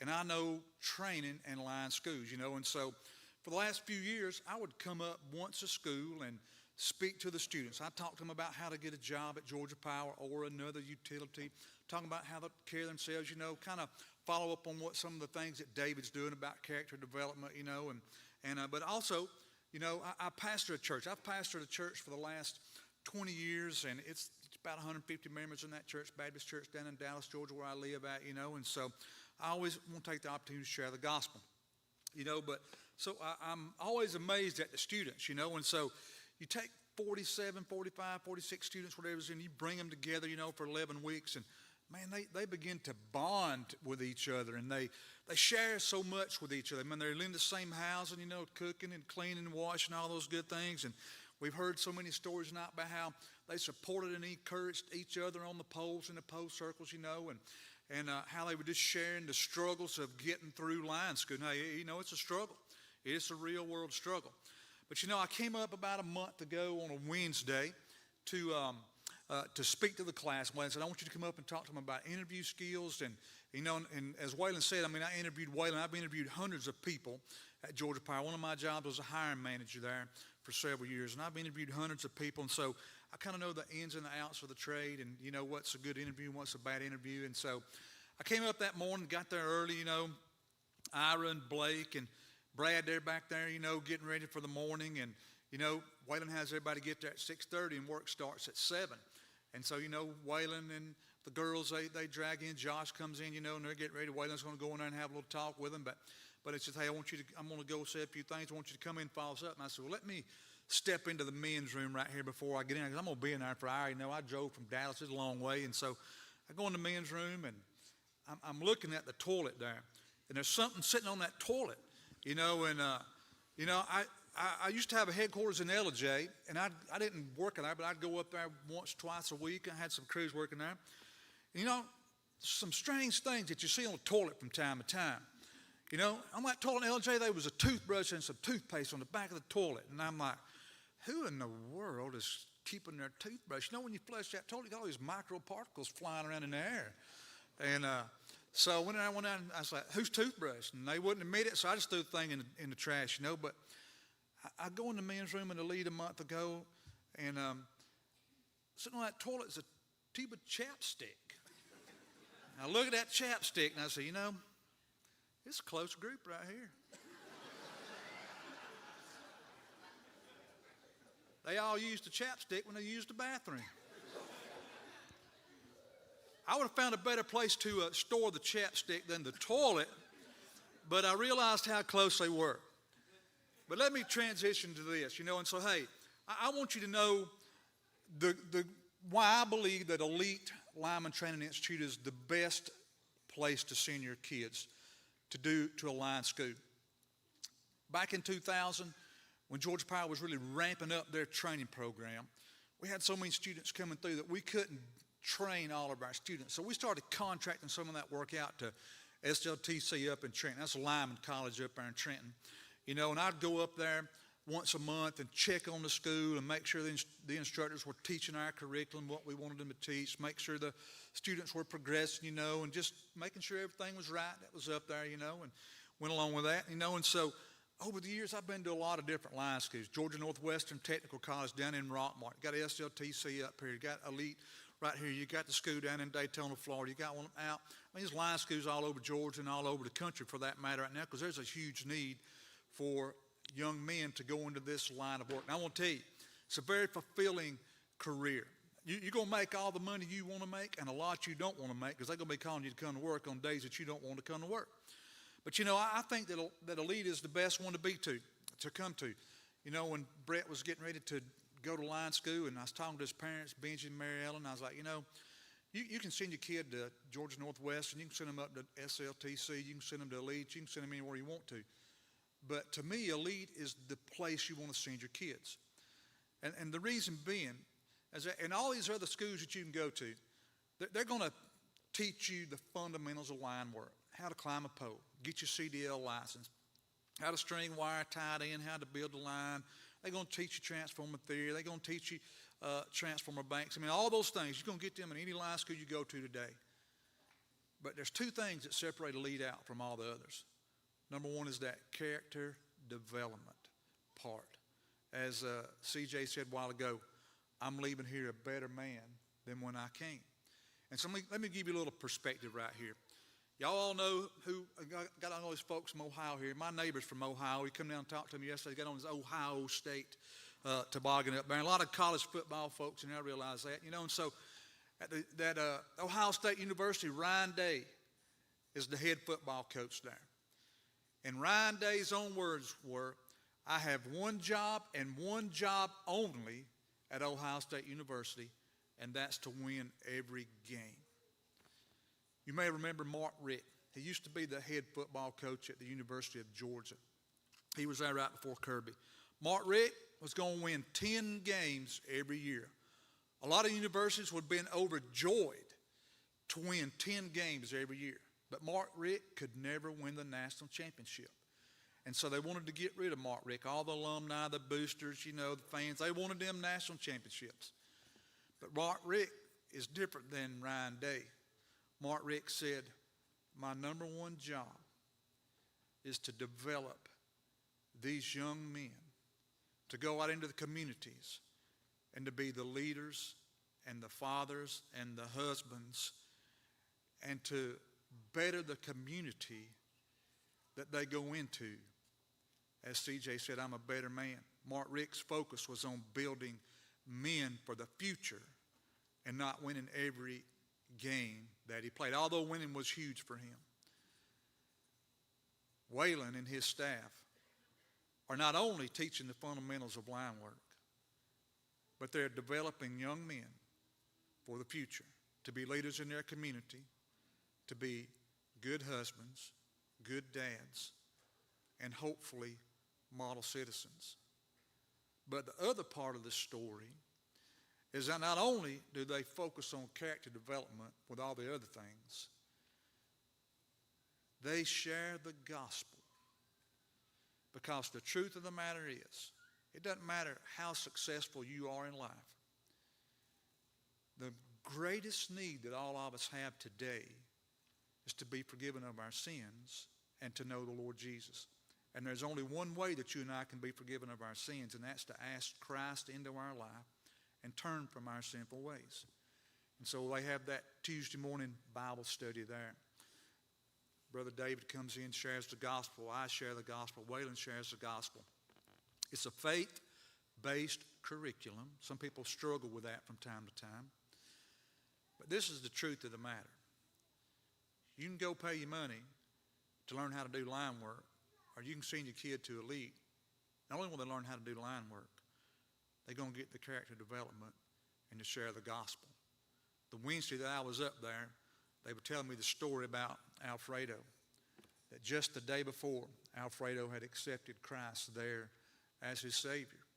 How many places can you go to that your kid is going to come home far better, not just with the skills and the intellect to do the job, but with the character and hopefully knowing the Lord. As Dan Seba and I talked about a while ago, there's lots of choices where you can send your children to school. But for me, there's only one choice, and that is elite. I got 2 students that'll be here for the March class. They're looking forward to it. And I'm looking forward to them coming because one of them needs not just the skill set, but he needs the character development as well.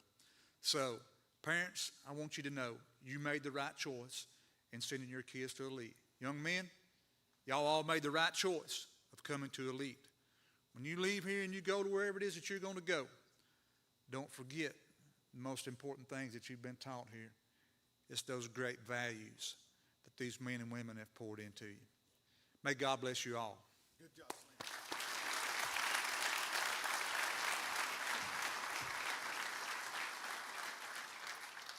Yeah, so I know I'm the only thing standing between you and a meal, and I just want to say I'm very proud of you guys. It's a true honor, and you'll hear a lot of people say that I'm the owner, and this is what I want you to know about that. I don't own this place. CJ nailed it. Where you at, CJ? CJ nailed it. CJ called me the biggest redneck ever. Rednecks cannot do what you've seen. Only he can. And a team of people like this. And only he can put together that kind of people. I can build a van with gun racks. And I can go buy and shoot a lot of guns. And I got a lot of those, and I enjoy those. But what an honor it is to say that he owns this thing, and we're here to run it for him. And he sends these people our way. And time is finite. You cannot get time back. I don't know what you did yesterday, but yesterday's gone. But I know what we were able to do with the last 11 weeks. And it is the entire pleasure of this group of people right here and me. One quick story. I promise I'll be quick. Second week of this program, my brother passed away. Second week. I didn't know these guys.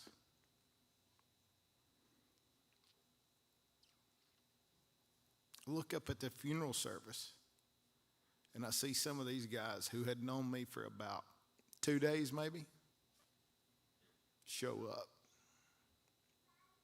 I know you're proud of them, but I want you to know as parents and supporters of these guys, you did an amazing job before they got here. You set us up for success, and we don't want the glory and honor for it. We want him to get it. I'm going to pray, and we're going to be done. Thank you for your time tonight. Lord, I love you. I'm grateful and honored for this entire room of people. And I'm grateful. You solved the biggest problem we had, and it was a sin problem, and we couldn't do anything about it. And I pray that we never forget that. I pray that we never forget that as an organization. And we always want you to get the glory and honor for anything that goes on around the lead and really our lives, our homes, our marriages, our work. We desire all those things to glorify you and literally for people to see the redneck in us and what happens out of elite, and we want that to just reflect who you are, and that's our heart's desire. I pray for all the travels, and I pray for all the lives and homes that are represented here, and I pray a hedge of protection, and I don't ask a special favor for anything that's going on in anyone's life. I do ask that your will be done, and your word tells us really clearly you're not necessarily going to pull us out of bad situations. You're not necessarily, but what your word says is you'll be with us. And we're so grateful for that. Grateful for the opportunity to serve and love on these guys and their families. Again, I pray for a hedge of protection around us as we depart tonight. In Jesus' name we pray. Amen. Thank you, guys.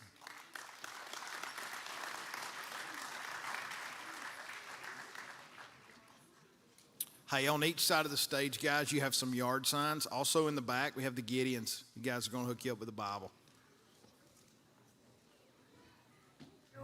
Santa in the keyhole. I'll get to the car. One peek and I'll try there. Oh, there's an eye there. Is that you, Santa Claus?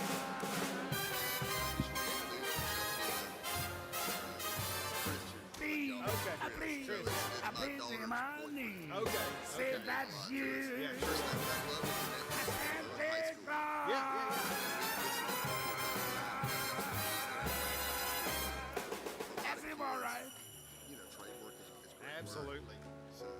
So look, just call our school, go online and get the email right there. I don't have the cards over here. Is that the easiest way to get on? Yeah. If you go just email, we got a little email. All I generic want for email. Christmas Okay. is my two front teeth. Email and say, hey, My two talk to front Waylon graduation. teeth. My two front teeth. Gee, if I could only have my two front teeth, then I could wish you Merry Christmas. It seems so long since I could say, Sister Susie sitting on a pencil. Okay. Yeah. I sure Y'all right there at their train. how happy I'd be if I could only whistle. All I want for Christmas is my two front teeth, my two front teeth, my two front teeth.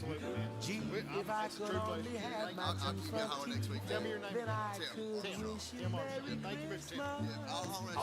Absolutely, please do. Yes, sir. Two front teeth, two front teeth, two front teeth. Gee, if I could only have my two front teeth, then I could wish you Merry Christmas. It seems so long since I could say, Sister Susie sitting on a thistle.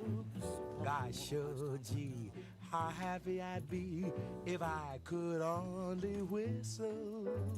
All I want for Christmas is my two front teeth, two front teeth, two front teeth. Gee, if I could only have my two front teeth, then I could wish you Merry Christmas.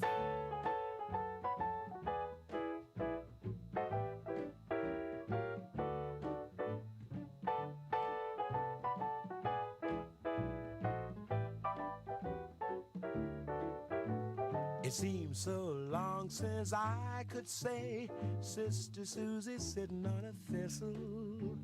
Gosh, oh gee, how happy I'd be if I could only whistle. So all I want for Christmas is my two front teeth, my two front teeth. Gee, if I could only have my two front teeth, then I could wish you Merry Christmas. Christmas!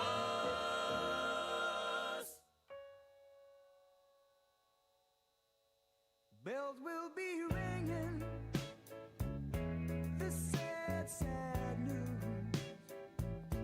Oh, what a Christmas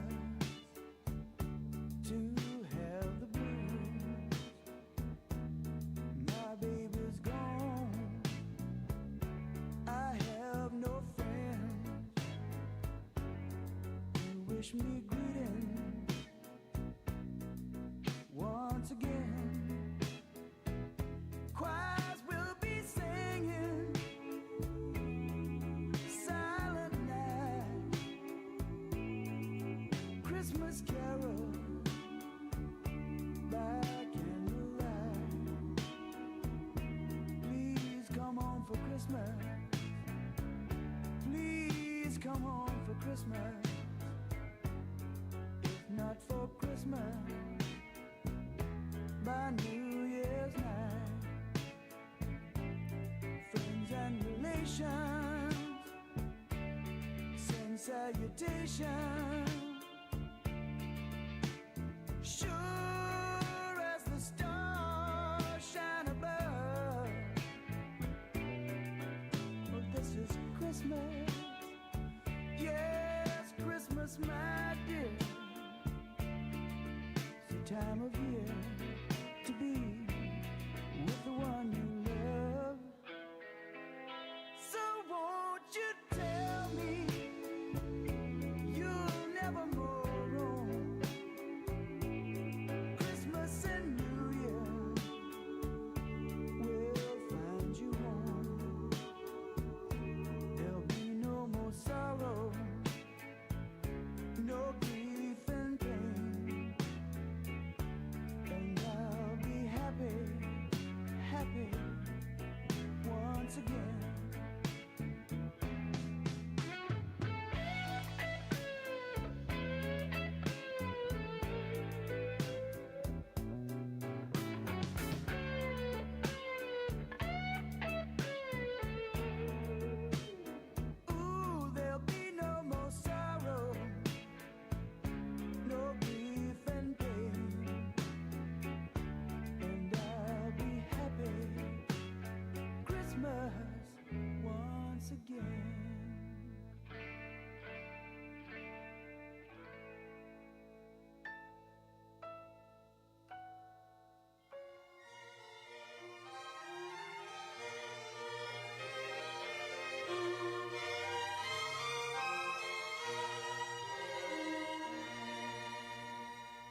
Joy to the world, the Lord is come. Let earth receive her King. Let every heart prepare him room, and heaven and nature sing, and heaven and nature sing, and heaven and heaven and nature sing. Joy to the world, the Savior reigns. Let men their songs employ. While field and floods, rocks, hills, and plains repeat the sounding joy, repeat the sounding joy, repeat, repeat the sounding joy. He rules the world with truth and grace, and makes the nations prove the glories of his righteousness, and wonders of his love, and wonders of his love, and wonders and wonders of his love.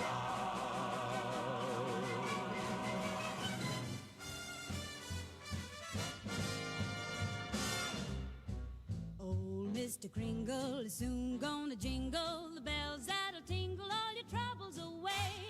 Everybody's waiting for the man with the bag, 'cause Christmas is coming again. He's got a sleigh full, it's not gonna stay full. He's got stuff to drop at every stop of the way. Everybody's waiting for the man with the bag, 'cause Christmas is coming again. He'll be here with the answer to the prayers that you've made through the year. You'll get yours if you've done everything you should. Extra special good, he'll make this December the one you'll remember, the best and the merriest you ever did have. Everybody's waiting for the man with a bag. Christmas is here again.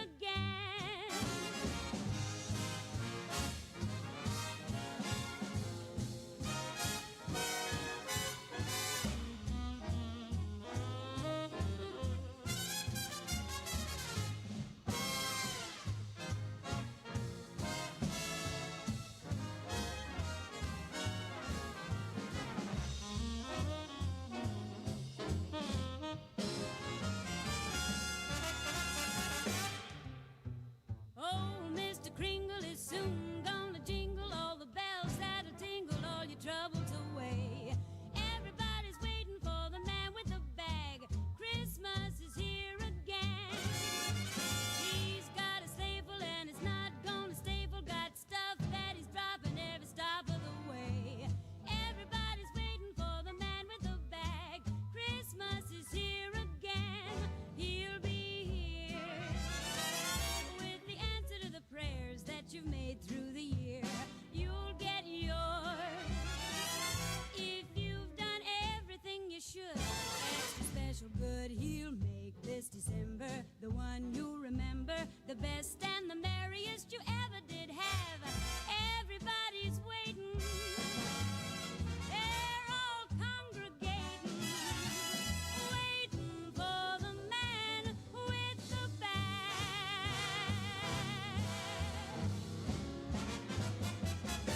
Better watch out now.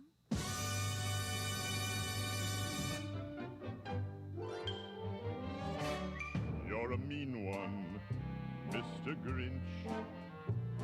You really are a heel. You're as cuddly as a cactus. You're as charming as an eel, Mr. Grinch.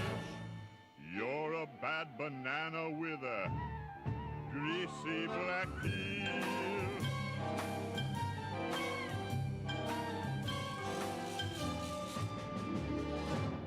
You're a monster, Mr. Grinch.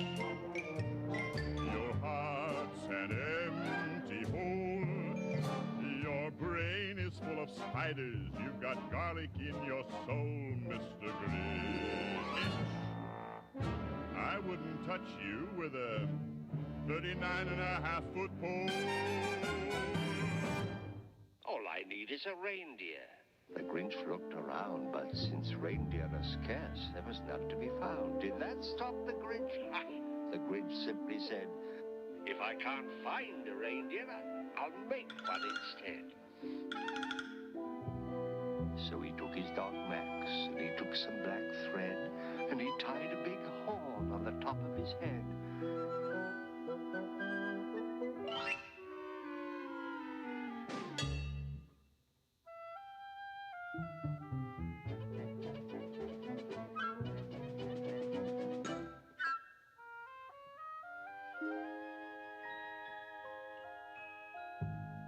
Then he loaded some bags and some old empty sacks on a ramshackle sleigh, and he whistled for Max.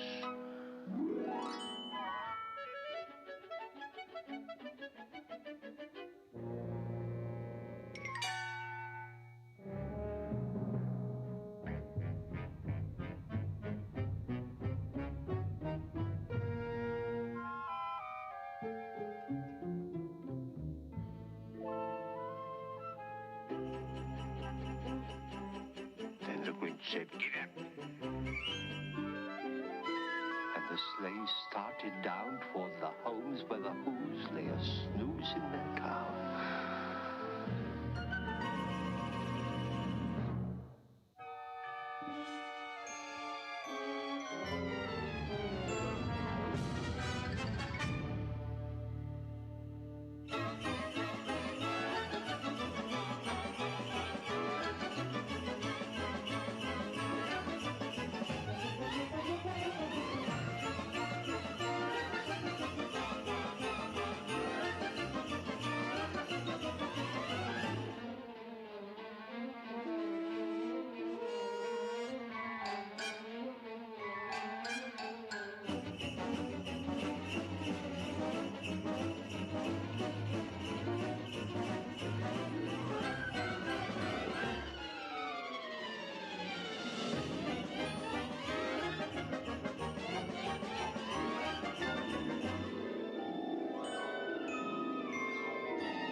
All their windows were dark. No one knew he was there. All the Who's were all dreaming sweet dreams without care. When he came to the first little house on the square. "This is stop number one," the old Grinchy Claus hissed as he climbed to the roof, empty bags in his fist.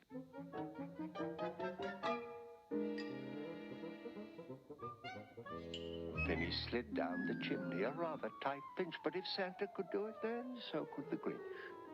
He got stuck only once, for a minute or two. Then he stuck his head out of the fireplace flue where the little Who stockings hung all in a row. These stockings he Grinched are the first things to go. Then he slithered and slunk with a smile most unpleasant around the whole room, and he took every present. Popguns, pampooners, pantookas and drums, checkerboards, bistlebinks, popcorn and plums. Then he stuffed them in bags. Then the Grinch very nimbly stuffed all the bags one by one up the chimney.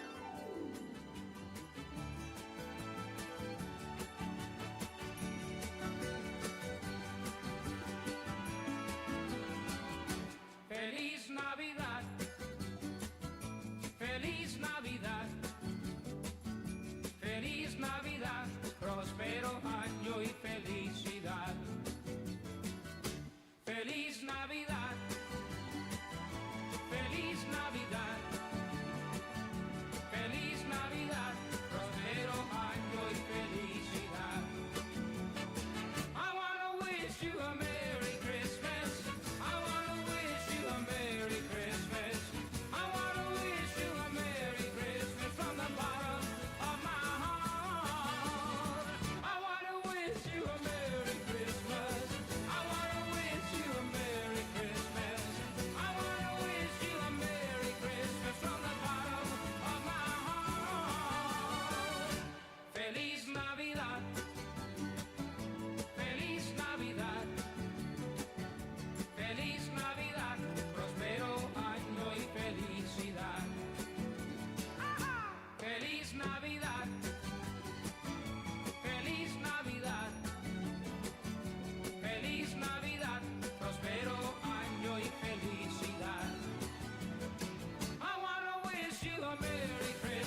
a Merry Christmas. I wanna wish you a Merry Christmas. I wanna wish you a Merry Christmas from the bottom of my heart. Feliz Navidad. Feliz Navidad. Feliz Navidad. Prospero año y felicidad. Feliz Navidad. Feliz Navidad. Feliz Navidad. Prospero año y felicidad. I wanna wish you a Merry Christmas. I wanna wish you a Merry Christmas. I wanna wish you a Merry Christmas from the bottom of my heart. I wanna wish you a Merry Christmas. I wanna wish you a Merry Christmas. I wanna wish you a Merry Christmas from the bottom of my heart. Feliz Navidad. Feliz Navidad. Feliz Navidad. Prospero año y felicidad.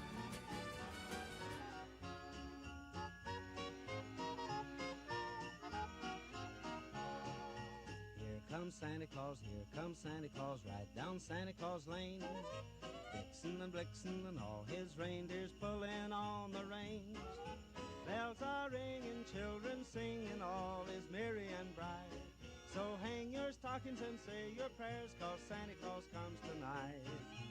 Here comes Santa Claus, here comes Santa Claus, right down Santa Claus Lane. He's got a bag that's filled with toys for boys and girls again. Hear those sleigh bells jingle, jangle, oh, what a beautiful sight. So jump in bed and cover your head, 'cause Santa Claus comes tonight.